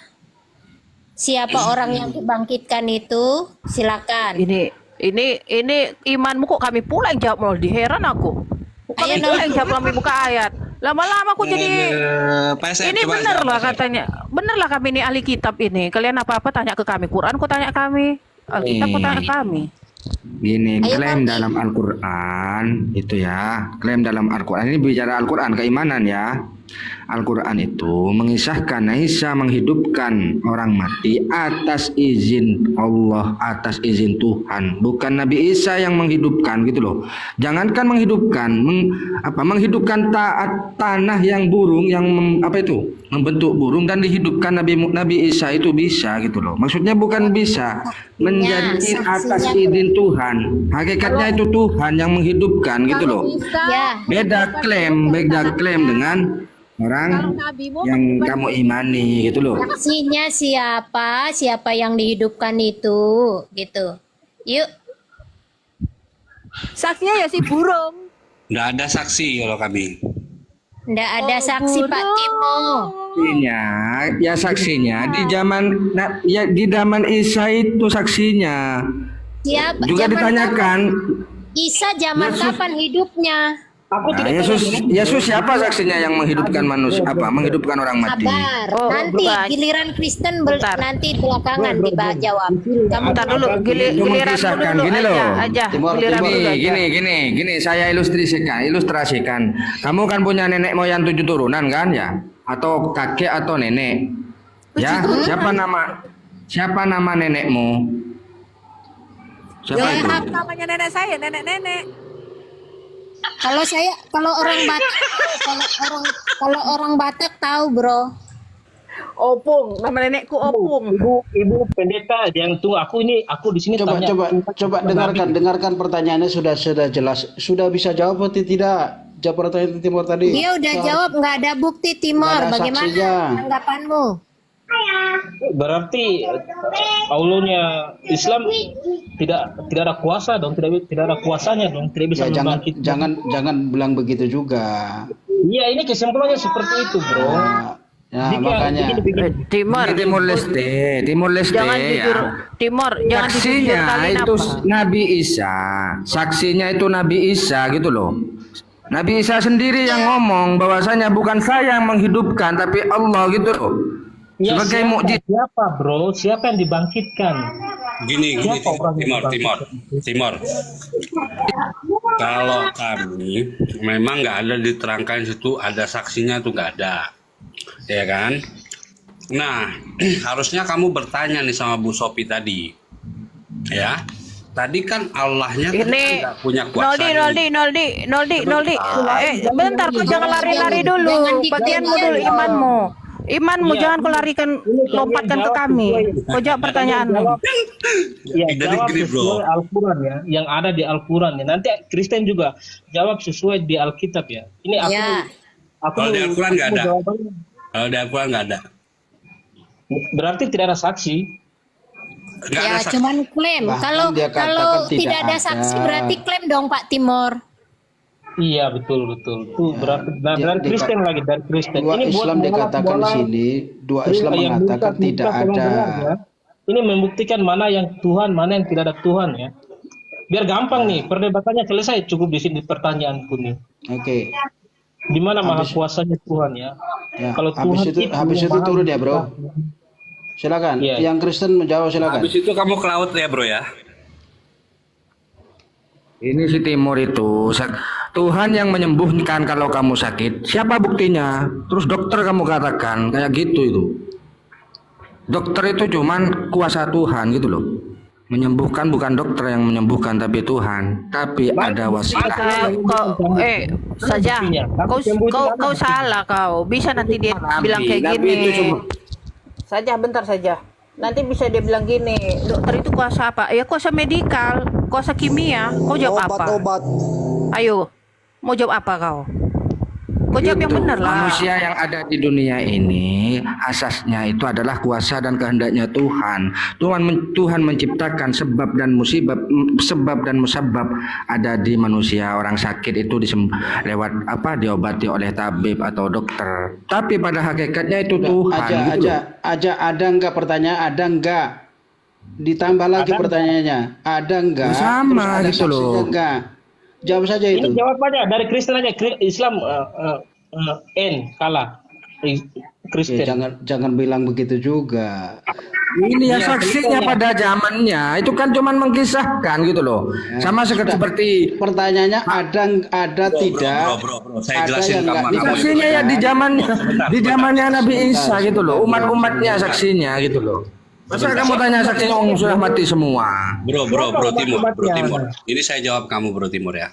Ya. Kamu harus paham dulu itu apa Al-Quran ya. Apa Al-Quran? Al-Quran itu tidak menjelaskan sepenuhnya tentang masa lalu begitu ya. Karena kami hidup bukan untuk masa Ditanya lalu. ada tidak? Ya Jawabannya sudah, ada tidak ada. Enggak Tidak ada. ada. Sudah diam kalau tidak ada. Udah, lanjut yang Alkitab, silakan menjawab. Alkitab yang Nah, itu Alkitab. kan namanya itu pertanyaannya itu pertanyaan gabrut gitu loh. Tuhan bukan Gabrul itu kuasa, penting bro. karena Jangan bukti ketika kamu tidak menemukan, kamu bilang Sudah orang jelas berdosa. saksinya itu yang hidup dalam zamannya Nabi Isa gitu loh. Kok mending diam Masalahnya aja. Isa hidupnya kapan? Biar kita cek. Nah, sudah. Kisahkan makanya dalam Injil Isa dalam hidupnya kapan? Ini aku sama Islam dulu debat dulu dikit aja. Nah, selesaikan dulu pertanyaan tadi. Ya, udah Biar berarti Alkitab juga menjawab gitu loh. Betul. Satu-satu. Silakan Alkitab menjawab. Kalau di Alkitab itu banyak gitu. Iya, Paulus pernah, Yesus pernah. Kalau di kitab Al-Qur'an nggak ada jawabannya, soalnya sebagian udah dimakan sama kambingku ini loh, Siti Rahayu binti Bejo. Ini kambingku ini. Sini nak, kamu dari tadi kok diem aja mojok, kamu nyemil cemilan. Sini, Coba nemenin keluarkan Bunda. yang di mulutnya Nemenin itu Bunda biar Sofi. siapa tahu ada di situ dibangkitkan. Siti Rahayu binti Bejo, sini. Ya Bunda, aku tadi diam-diam dengerin Bunda Shopee. Sini nak, temen nih. Ada kadrun, ada kadrun botol berapa nih? 1, 2, berapa ini kadrun? 2. 6 Bu Sopi 6. Jawablah Kristen. Oh, mau giliran Kristen sekarang. Oh, Kristen. Fet, buka aja Kak Fet. Agak panjang itu kan. Bejo yang menjawabnya. Yang di mana? Yang di mana? Yang Yohanes 11 saja. Yohanes 11 ayat berapa? Ya, kan ada beberapa.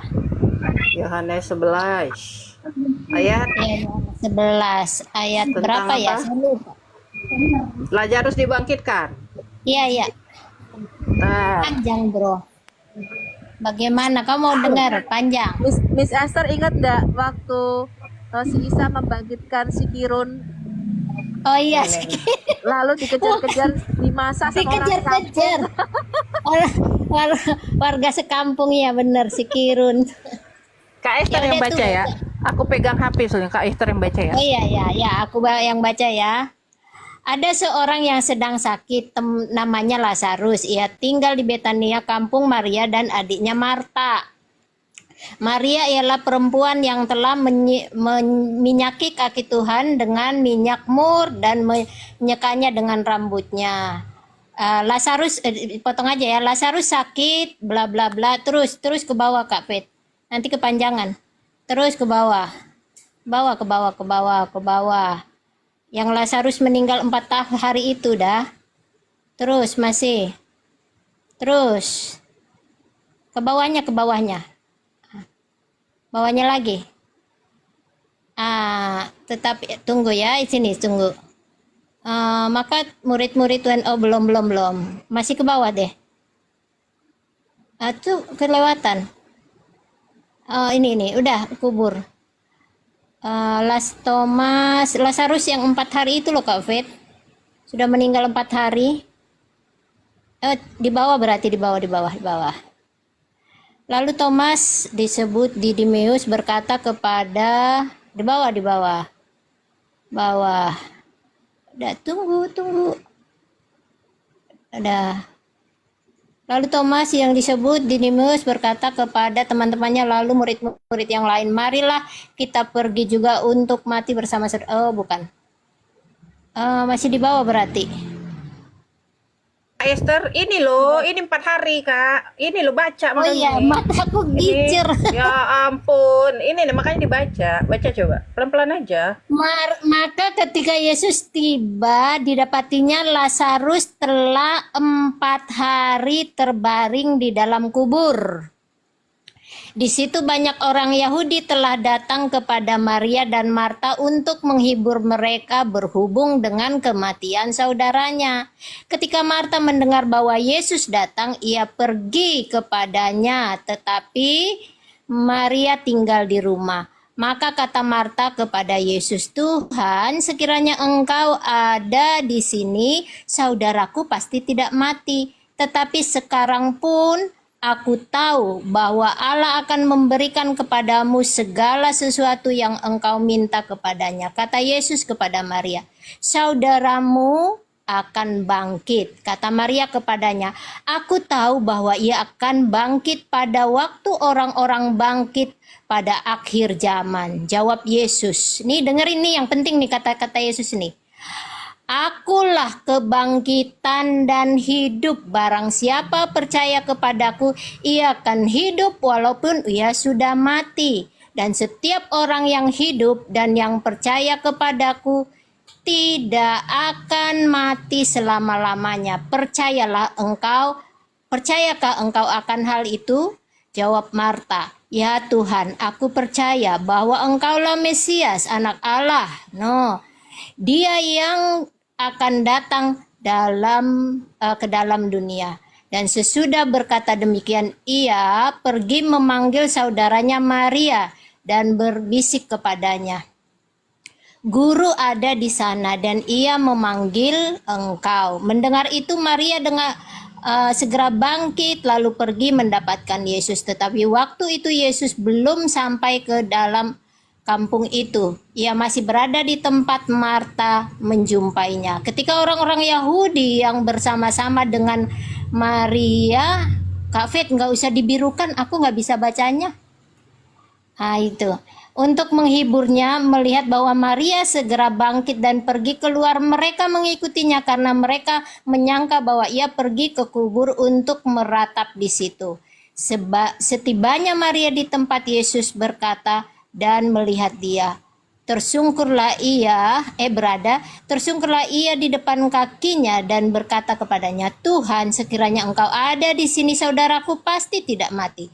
Ketika Yesus melihat Maria menangis dan juga orang-orang Yahudi yang datang bersama-sama dia, maka masgullah hatinya. Ia sangat terharu dan berkata, di manakah ia kamu baringkan? Jawab mereka, Tuhan, marilah dan lihatlah. Maka menangislah Yesus, kata orang-orang Yahudi, lihat betapa kasihnya kepadanya. Tetapi beberapa orang di antaranya berkata, ia yang memelekkan mata orang buta, tidak sanggupkah ia bertindak sehingga orang ini tidak mati? Maka masgullah pula hati Yesus dan ia pergi ke kubur itu. Kubur itu adalah sebuah gua yang tertutup dengan batu. Kata Yesus, angkat batu itu. Marta, saudara orang yang meninggal itu berkata kepadanya, Tuhan, ia sudah berbau, sebab sudah 4 hari ia mati. Jawab Yesus, Bukankah sudah kukatakan kepadamu, Jil, kalau engkau percaya, engkau akan melihat kemuliaan Allah? Maka mereka mengangkat batu, lalu Yesus menengadah ke atas dan berkata, Bapa, aku mengucap syukur kepadamu karena engkau telah mendengarkan aku. Aku tahu bahwa engkau telah mendengarkan aku, tetapi oleh karena orang banyak yang berdiri di sini mengelilingi aku mengatakannya supaya mereka percaya bahwa engkaulah yang telah mengutus aku. Dan sesudah berkata demikian, berserulah ia dengan suara keras, Lazarus, marilah keluar. Orang yang telah mati itu datang keluar. Kaki dan tangannya masih terikat dengan kain kafan dan mukanya tertutup dengan kain peluh. Kata Yesus kepada mereka, bukalah kain-kain itu dan biarkan dia pergi. Begitu Pak Timo. Banyak menyaksikannya, udah tahu kan, masih perlu dikatakan siapa saksinya? Pak Timor. Ya. Berarti Alkitab ini menceritakan kisah yang benar dan Tuhan yang benar kasarnya ini ya. Iya dong, sepasti.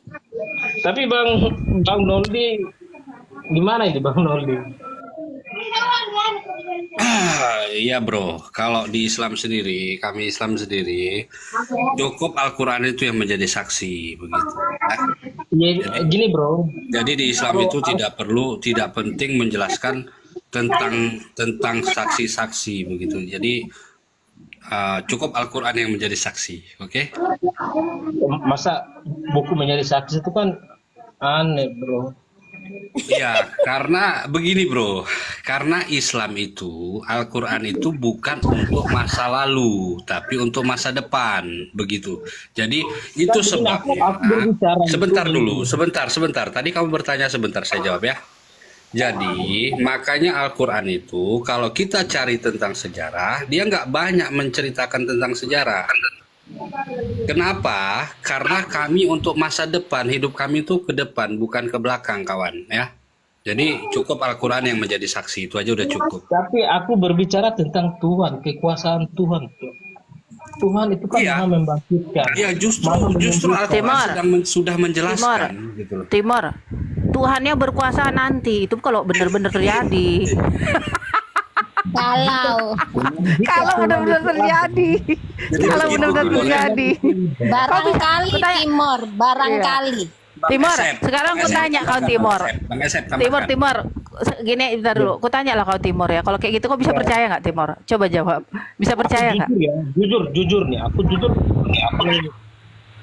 dari sisi Alkitab ini yang tadi dibaca, aku lebih percaya sesuatu yang ada saksinya, yang nyata. Ini menurut saya nyata dan benar. Ini di Al-Quran itu juga menyebutkan saksi juga gitu loh. Dalam Bang Timor, boleh nggak aku bertanya kepadamu yang simpel saja? Ya. Apakah bisakah kau menjelaskan artinya barangkali kepada kami? Barangkali yang di kitabnya teman-teman Muslim. Bukan. Apa artinya barangkali?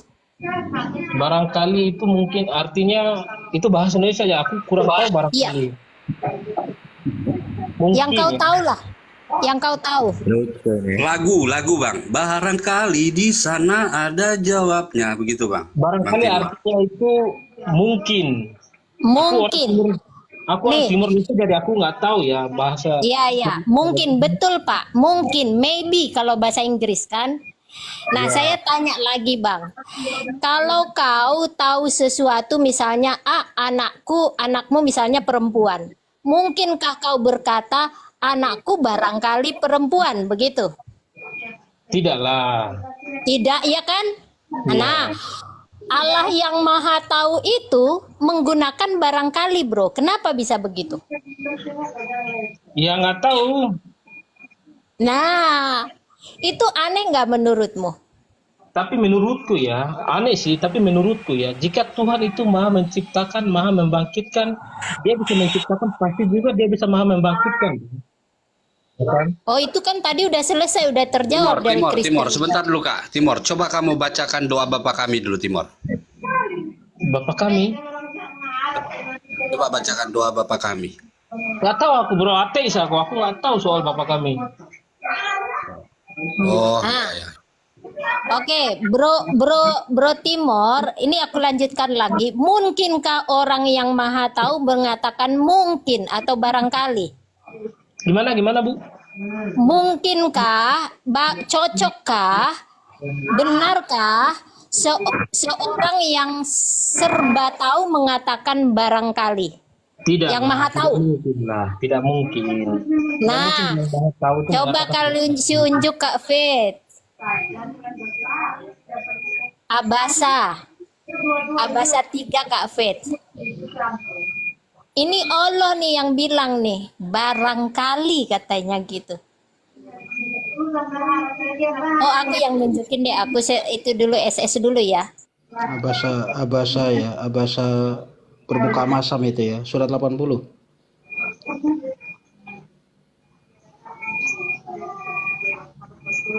Yang barangkali dia mau mendapat pencerahan itu ya. Hafal juga Manchester ya.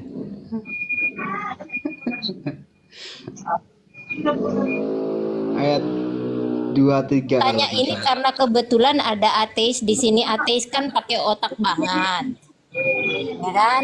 Aku pakai logika aku sih sedikit soalnya aku Logika, iya. Ini Allah yang bilang. Ntar dulu aku pindahin dulu ya ke komal besar.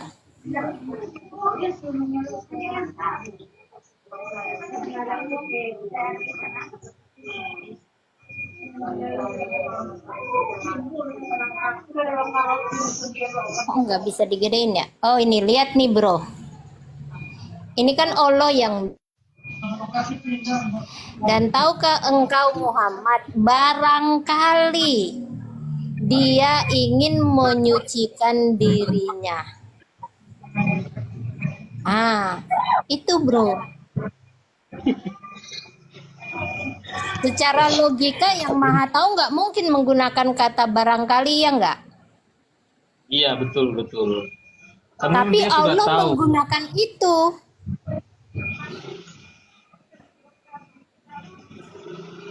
Barangkali ingin menyucikan dirinya dari dosa. Itu Allah yang mengatakan seperti itu, kan Allah maha pengampun, maha mengampuni dosa manusia. Kenapa Allah tidak langsung mengampuni dosa manusia? Ini ceritanya ada orang buta datang ke Muhammad. Muhammadnya muka masam, berpaling muka dia. Lalu Allah tegur. Mengapa engkau bermuka masam begitu, bro? Barangkali orang itu, orang yang buta itu, dia ingin menyucikan dirinya, gitulah isinya. Itu mengajarkan berakhlak. Tapi jujur ya Bu, di negaraku ini aku udah tanyakan pertanyaan ini sama Ustadz ada di sini, ada 2 orang, namanya Ustadz Idin, namanya Pak Ustadz Idin. Habis lagi kakaknya namanya siapa itu, aku udah lupa dah. Saudaranya itu mungkin. Aku tanya seperti itu sama aja. Bukan sama, tapi jawabannya aku akan belajar lagi. Nanti aku akan jawab pertanyaanmu. Ya udah. Tapi di sini aku pernah tanya sama, di sini pendetanya dikit ya, mungkin aku jarang lihat pendeta di sini. Yang ada pastor. Aku pernah tanya juga pastor, tapi dia membacakan bukan ayat ini tapi ayat lain lagi. Ada seorang cewek, mungkin dibilang cewek itu yang mati. Anak Yairus tuh, betul. Anak-anak. Anak Yairus. Anak-anak, betul. Lukas Ada 8. beberapa soalnya, bro. Ada banyak. Ada beberapa. Anak Yairus tuh namanya. Anak Yairus. Lukas Pokoknya ada 8 ayat. satu cewek. Lukas 48. Lukas 48 dibaca dari mulai ayat 48 sampai selesai itu. Iya, ada beberapa. Jadi kita kan nggak mungkin kasih tahu semua. Iya, ya udah. Aku hanya tanya itu aja sih, biar mana Tuhan yang nyata, mana Tuhan yang barangkali itu aja sih. Ya udah Bu. Bang Timur, nanti cepat disunat ya Bang Timur. Ya, Nanti segera disunat ya. aku kalau mau jujur ya, aku kalau disuruh milih agama, aku mending masuk yang Kristen aja, Ya. Cok. Soalnya Ya, biar nyata, Cok. disunat aja Bang, biar bersih. Hah? Aku udah sunat, Cok. Jangan pancing-pancing sunat. Tadi tanya di mana ayatnya Nabi sunat. Kamu Gak ada ayatnya sunat, gak ada, gak ada. Tenang aja, gak ada. Makanya jangan bicara nanti disunat tentang aja ya. sunat. Nanti ditanya lagi berat kamu jawab. Udah diam dulu, Tiam. Ya, Bapak belajar. Timur. Bang Timur tuh belajar lagi ya. Belajar Pak ketuhanan Timur, lagi. Pak Timur, kamu percaya nggak? Pak Timur, kamu percaya nggak sperma keluar dari tulang sulbi? Tulang belakang. Aku bang siapa ini bang? Aku bukan mau belajar. Aku sarankan abang yang belajar lagi dulu. Itulah sesuatu yang nyata, percaya sesuatu yang nyata, yang ada saksinya, yang bisa membangkitkan orang. Bisa Nggak percaya Tuhan itu kan belajar lagi gitu loh. Kalau Mantap nggak Om percaya Timur, Tuhan, betul kau Om Timur. belajar lagi. SF, sudah SF. Silakan Bang Timur, ada lagi pertanyaan? Udah, Karena kalau aku ada banyak orang antri di bawah itu. ya, aku kalau tanya lagi bisa banyak kan murtad masuk agama Kristen. Ya sudah Benar, Pak, Adi. tanya di lain Udah, waktu ya. Tanya di Makasih. lain waktu. Follow aja kita ya. Oke. Kasih. Follow. Ya, Iya, follow kasih. Miss Sister Sofi Alayat. Ya, Bu Fet, ya. Ya. Ya. Ini ada baru naik nih, Gurun masih Islam belum? Kawedeng gitu. Gurun Iya, saya mau bertanya. masih Islam. Silakan, apa yang mau ditanyakan? Kitab suci dari Allah, perkataan Allah itu kan mana kita uji ya, mana yang benar-benar firman Tuhan dari Allah yang sesungguhnya Allah dari Al-Quran dan Kalau kamu Alkitab. langsung ngomong Allah itu sudah merujuk kepada sesembahannya Muhammad. Kalau kamu bilang Allah itu masih netral, bro. Perhatikan. Iya, ini saya mau berbicara mengenai di Alkitab Anda itu, yang di Yohanes itu, Apa kamu Yohanes? memanggilku guru dan tuan. Ada. Tentang topik tadi.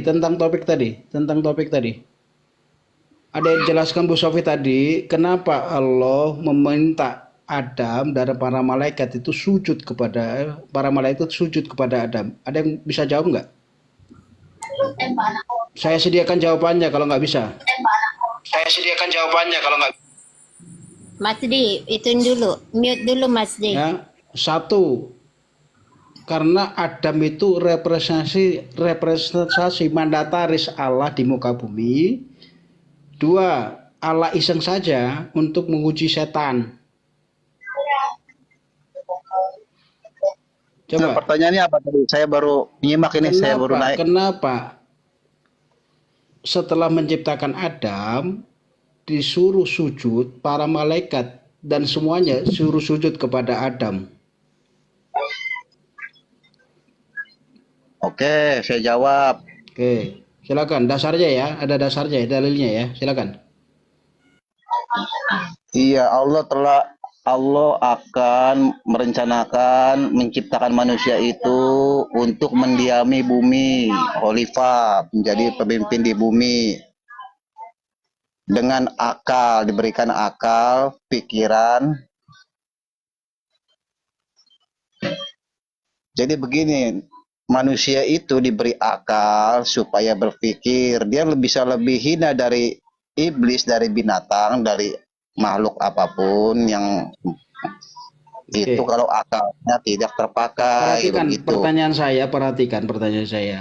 Kenapa Allah memerintahkan para malaikat untuk sujud kepada Adam yang adalah manusia pertama? Silakan.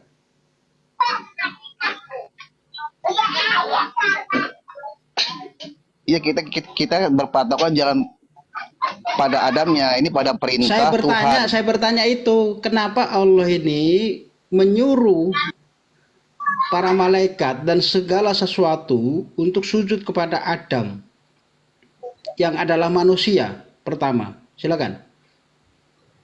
Ya, itu adalah hak Allah, aturan Allah. Kenapa? Saya tanya kenapa? Bisa dijawab nggak? Saya bertanya kenapa? Ya, Mengapa? Tuhan kan, Allah kan memerintahkan kepada makhluknya suruh sujud kepada Adam. Ya, bukan berarti Adam itu lebih tinggi. Ini masalah perintah Allah. Makanya saya bertanya kenapa? Kenapanya yang saya tanyakan. Kalau sujud kepada Adam sudah saya katakan tadi. Kenapa Allah ini menyuruh para malaikat untuk sujud kepada Adam? Iya, karena Allah itu mau tahu kepada makhluknya itu dia taat gak pada perintahnya itu. Seperti itu. Berarti Allah tidak maha tahu. Sebentar. Berarti menurutmu Allah hanya ingin tahu, berarti Allah tidak maha tahu. Iya. Kamu kena semua tuh. Bukan, Allah maha tahu. Ini larinya kata takdir. Makanya saya tanyakan tadi, perhatikan, saya tanyakan sekali lagi, kenapa Allah menyuruh para malaikat untuk sujud kepada Adam? Ya karena Allah sudah menubuatkan untuk menciptakan manusia untuk mendiami bumi. Itu saya jawab itu seperti itu. Hubungannya dengan sujud? Ya itu terserah Allah lah. Allah mau perintah apa, dia Allah kok. Kuasa Allah, dia mau bisa jawab. Berarti nggak bisa jawab. Waduh, nggak karu-karuan. Bisa jawab nggak? Bisa jawab itu nggak? sudah saya jawab. Kenapa Allah menyuruh para malaikat untuk sujud kepada Adam? Saya tanya aja kenapanya bro. Why? Iya, hak Allah, dia membuat aturan. Kita makhluknya ini melanggar apa? Ngikut perintahnya gitu aja, nggak usah tanya macam-macam yang lain. Apa? Karena apa? Itu radanya Allah, kita nggak perlu tahu. Halo, ya. Jawaban yang tepat Allah walam. Masdi nggak bisa jawab dia. Masdi masih Islam? Atau Bogas tanya Bang Bogas. Masdi masih Islam? Masdi masih Islam? Masdi. Bogas saja tanya dulu Bang. Masdi sambil kerja itu paling. Pemburu. Masih Islam? Pertanyaan yang sama dari saya. Kenapa Allah menyuruh sujud kepada Adam? Silakan.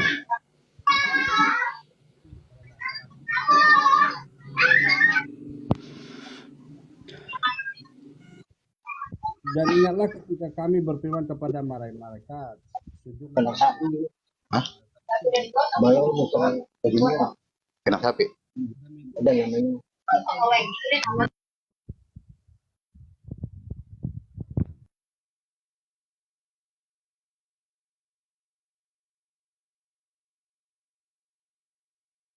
Nggak ada yang bisa jawab ini. Halo. Sudah saya jawab tadi. Ya makanya saya tanya, kata Anda itu suka-sukanya Allah. Ya sudah. Iya, kita nggak perlu itu. Nah, ya sudah, Adam makanya itu jawaban Anda, silakan. Makanya saya tanya kepada Masdi yang juga Islam dan pemburu yang juga Islam sampai hari ini. Karena Adam itu lebih mulia, Pak Talita. Ya, saya tanya kenapa Allah menyuruh sujud kepada Adam? Ya kalau kita baca dari surat Al-Baqarah ayat 30 sampai 34 itu jelas sudah kita tahu di situ. Pertama, Adam itu dijadikan sebagai khalifah ya di muka bumi ini, begitu kan? Yang kedua, memang Adam ini ciptaan yang sempurna, begitu. Jadi sudah jelas tuh dari ayat 30 sampai 34 itu udah jelas. Sempurnanya akalnya, begitu ya Pak. Nah, jadi diam dulu, Gurun, diam dulu. Silakan. Yang saya tanyakan, kenapa Allah menyuruh sujud kepada Adam yang adalah manusia?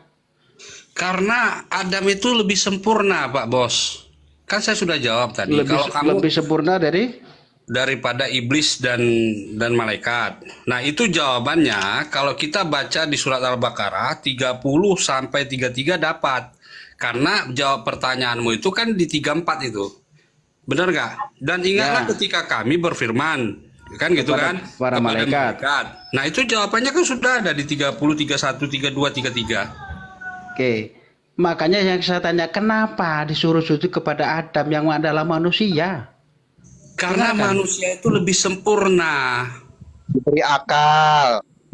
Gimana sih? Berarti Makanya manusia lebih sempurna dari malaikat. Iya. Karena akal diberi akal loh, manusia itu akal yang mahal. Oke, sekarang saya tanya berikutnya ya. Kenapa iblis tidak mau sujud dikatakan kafir? Karena dia merasa lebih sempurna daripada Adam. Sombong.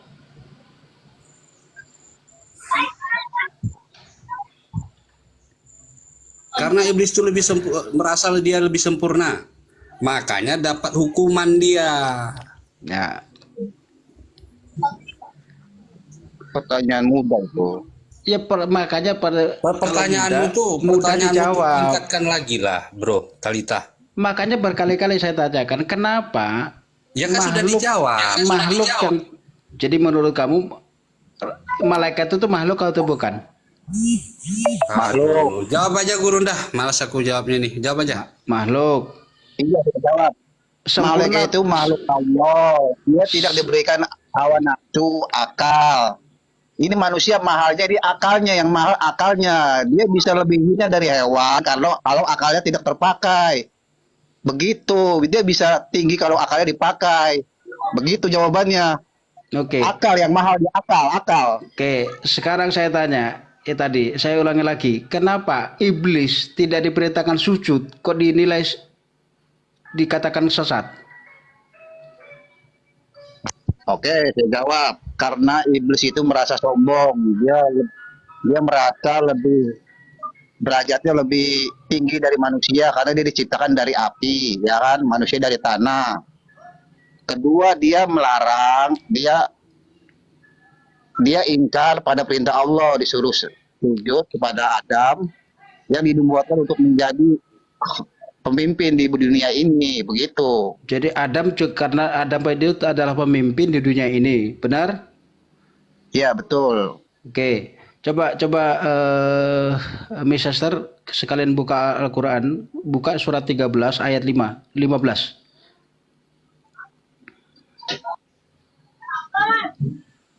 Talita. Ya. Allah perintahkan malaikat dan iblis sujud ke Adam itu salah. Nggak ada iblis disuruh sujud, nggak ada. Jangan nambah-nambah Quran yang belum ditulis. Ada itu Pak Talita. Ya. Malaikat suruh sujud ada. Malaikat suruh sujud ada. Iblis tidak disuruh sujud. Ada, disuruh. Mana iblis disuruh sujud? Bahkan iblis tidak ada pada saat itu. Itu beralih, itu awalnya iblis itu malaikat. Nah, ketika dia ingkar, jadi pemahaman oten lagi nih. Dia berubah. Enggak. Saya bacakan ayatnya, ayat 34 ya. Dan ingatlah ketika kami berfirman kepada para malaikat, sujudlah kamu kepada Adam, maka mereka pun sujud kecuali iblis. Sujud kecuali iblis. Yang disuruh sujud siapa? Kan semua disuruh sujud di situ, bro, kecuali iblis. Artinya di berarti sini Allah lupa mengatakan semua. Bukan para malaikat, lil malaikat. Dengar, kau buka telingamu tuh, jangan kayak kambing kau Talita. Buka telingamu lebar-lebar ya. Dan ingatlah ketika kami berfirman kepada para malaikat, sujudlah kamu kepada Adam, maka mereka pun sujud kecuali iblis. Ia menolak dan menyombongkan diri. Dan ia termasuk golongan yang kafir. Ia menolak. Baca ia menolak. Yang disuruh sujud siapa sebetulnya? Para malaikat. Bro. Kau dengar ini ya. Ia menolak dan menyombongkan. Coba baca dari atas. Dan ingatlah ketika kami berfirman kepada para malaikat. Iya bro, iya, tapi kau baca full, jangan kau baca setengah. Di biar situ kau dikatakan paham. tidak kepada para malaikat dan iblis. Botol. Loh, Saya kamu- bacakan sekali lagi gimana? Jadi menurutmu Allah lupa nulis Menambahkan perintah kepada malaikat iblis. Karena di situ dari awal malaikat tuh mau sujud. Nah, yang mau sujud itu iblis. Makanya dikatakan di sini kecuali iblis. Komennya bro, komennya, ordernya adalah pada para malaikat Aduh. untuk Begini, bro. sujud. Iya. Silakan. Iya, di sini yang mau sujud tuh malaikat. Makanya dikatakan dan ketika kami berfirman kepada malaikat, ini koma. Artinya malaikat tuh mau, ya, mau sujud. Nah, ini setelah koma, ini ada tanda petik nih, tanda petik. Sujudlah kamu Coba kepada saya Adam. tidak baca ya. Sujudlah kamu kepada Adam. Ini sujudlah kepada Adam ini dari Yang disuruh objek sujud siapa? Yang disuruh sujud siapa? yang disuruh sujud itu malaikat dan iblis, hanya saja Nggak ada malaikat dan mau, iblis, makanya- nggak ada wa makanya iblis di situ. Iya Talita, makanya di sini ada koma. Sebentar dulu, makanya ada koma. Setelah koma ini ada tanda petik ini, tanda petik. Tanda petik itu artinya dari objek, dari Allah sendiri. Coba dibaca. Aduh, nggak ngerti bahasa Indonesia. Sebentar, dibaca tuh hati nurani. Dan ingatlah ketika kami berfirman kepada Kepada malaikat. Para malaikat. Iya, itu ada tanda Sujudlah koma. Tanda kau. koma kamu bacakan. Koma. Terus buka Ini kenapa tutup, dibuat buka tutup koma? habis itu. Itu perintahnya. Bentar, sabar, bro. Kenapa dibuat koma? Supaya membatasi dengan kata Perintah. kalimat. Ini kalimat lagi nih muncul nih. Perkataan Nah, siapa bukan. ini? Yang di- Perkataan Makanya Allah. Talita nggak paham di situ. Sujudlah kamu kepada Adam. Pada Adam. Maka mereka pun sujud. Nah, diterangkan lagi kembali. Diterangkan malaikat ini, maka mereka pun sujud kecuali iblis. Apa hubungannya dengan iblis? Ia menolak dan menyombongkan diri. Dan ia termasuk golongan yang kafir. Dikatakan kafir ketika tidak mau sujud kepada manusia, betul? Ya sudah, stop dulu. Perhatikan. Dikatakan Allah mengatakan iblis itu kafir ketika dia tidak mau sujud kepada manusia, betul? Betul. Ya selamat datang. Nah, terus salahnya Ya, mana? selamat datang itu apanya? Apanya selamat datang Talita? Kepada malaikat. Yang Kau baca disuruh di situ, sebentar dulu. Kenapa ada buka tutupnya di tengah itu? Oh, ini bukan tutup, ini karangan. Kok karangan dari mana? Jadi apa tadi? dalam kurung. Dalam kurung. Makanya buka tutup, bukan dalam kurung. Aduh. Pemburu. Perhatikan. Sebentar dulu Bang Pemburu. Talita, Ya. yang berhak menafsirkan Bible itu siapa? Orang Islam apa orang Kristen? Siapa yang nafsirkan? ada Pak Siapa yang Bapak nafsirkan? Yang berhak menafsirkan Bible itu siapa? Orang Alkitab Islam atau- Alkitab nggak ditafsir, Siapa yang Alkitab nggak menafsirkan? ditafsir, Alkitab nggak ditafsir kayak Quran, nggak ada tafsiran. Siapa yang menafsirkan? Tafsir. Nggak ada Jelas, tafsir. jelas. Aslinya Yunani. Kamu Nggak ada ngerti tafsir. ngerti bahasa Arab nggak? Di situ dikatakan lil malaikat. Siapa yang berhak menafsirkan Bible? Ternyata Majid. Majid. Nggak mau dijawab kan? Coba cari di dalam Quran Allah menentukan siapa yang berhak menafsirkan. Belum Menafsirkan. dulu. Setuju enggak? Fokus. Saya Katakan di situ yang diperintahkan ditanya apa, untuk lari kemana? sujud itu siapa Jangan di kemana-mana situ? kok Mas Di. Baca Bro, fokus ke ayatnya. Bro Talita, di situ tuh sudah jelas. Kalau kamu baca sujudlah kamu kepada Adam itu kan buka tutup itu. Jadi pertanyaanku gini Bang, aku jadi kau bikin makin bingung. Tadinya aku udah mau masuk Islam, kau bikin aku bingung. Nggak usah kau masuk Islam bro, susah. Ini berfirman kepada siapa Bang? Pada para malaikat. Aduh, makanya kalau baca Ini itu berfirman baca kepada aja, siapa? bro. Bang Talita, bentar aku sebenarnya bingung sama Quran ini. Bentar ya. Quran ini wahyu Allah kepada Nabi Muhammad, betul nggak? Artinya diperuntukkan untuk manusia. Lah ini kepada malaikat, aku bingung ini. Quran ini untuk siapa? apa sebenarnya ini? Enggak. Itu kan Bingung tau menjelaskan. nggak? Itu kan menjelaskan. Itulah yang Bingung. sepanjang ke 30 menit tadi dijelaskan oleh Bu Sofi, ketika Iya. ketika diperintahkan sujud kepada ini, mungkin maksudnya itu. Kenapa si iblis tidak mau sujud? Diartikan dia kafir. Siapa yang bingung? Ya. Siapa yang bingung? Ini saya belum ke intinya, Bro. Kayak mana mau ke intinya? Kok di situ aja nggak nyambung? Makanya yang diperintahkan sujud itu siapa dulu? Ya, kau baca itu jangan cuma di atasnya, bro. Kau pahami semuanya. Saya bacakan sekali lagi ya, bro. Saya bacakan sekali lagi ya. Ya, baca Arabnya. Makanya kamu baca harus ada buka tutupnya supaya Baca kau paham. Arabnya, dekatkan Arabnya. Ribet banget hidup lo.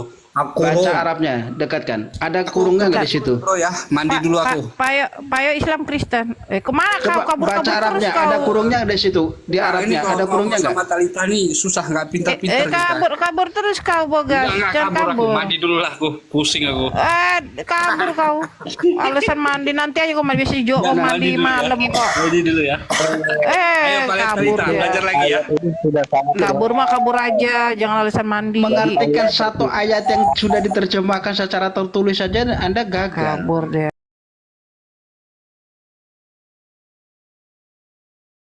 Malaikat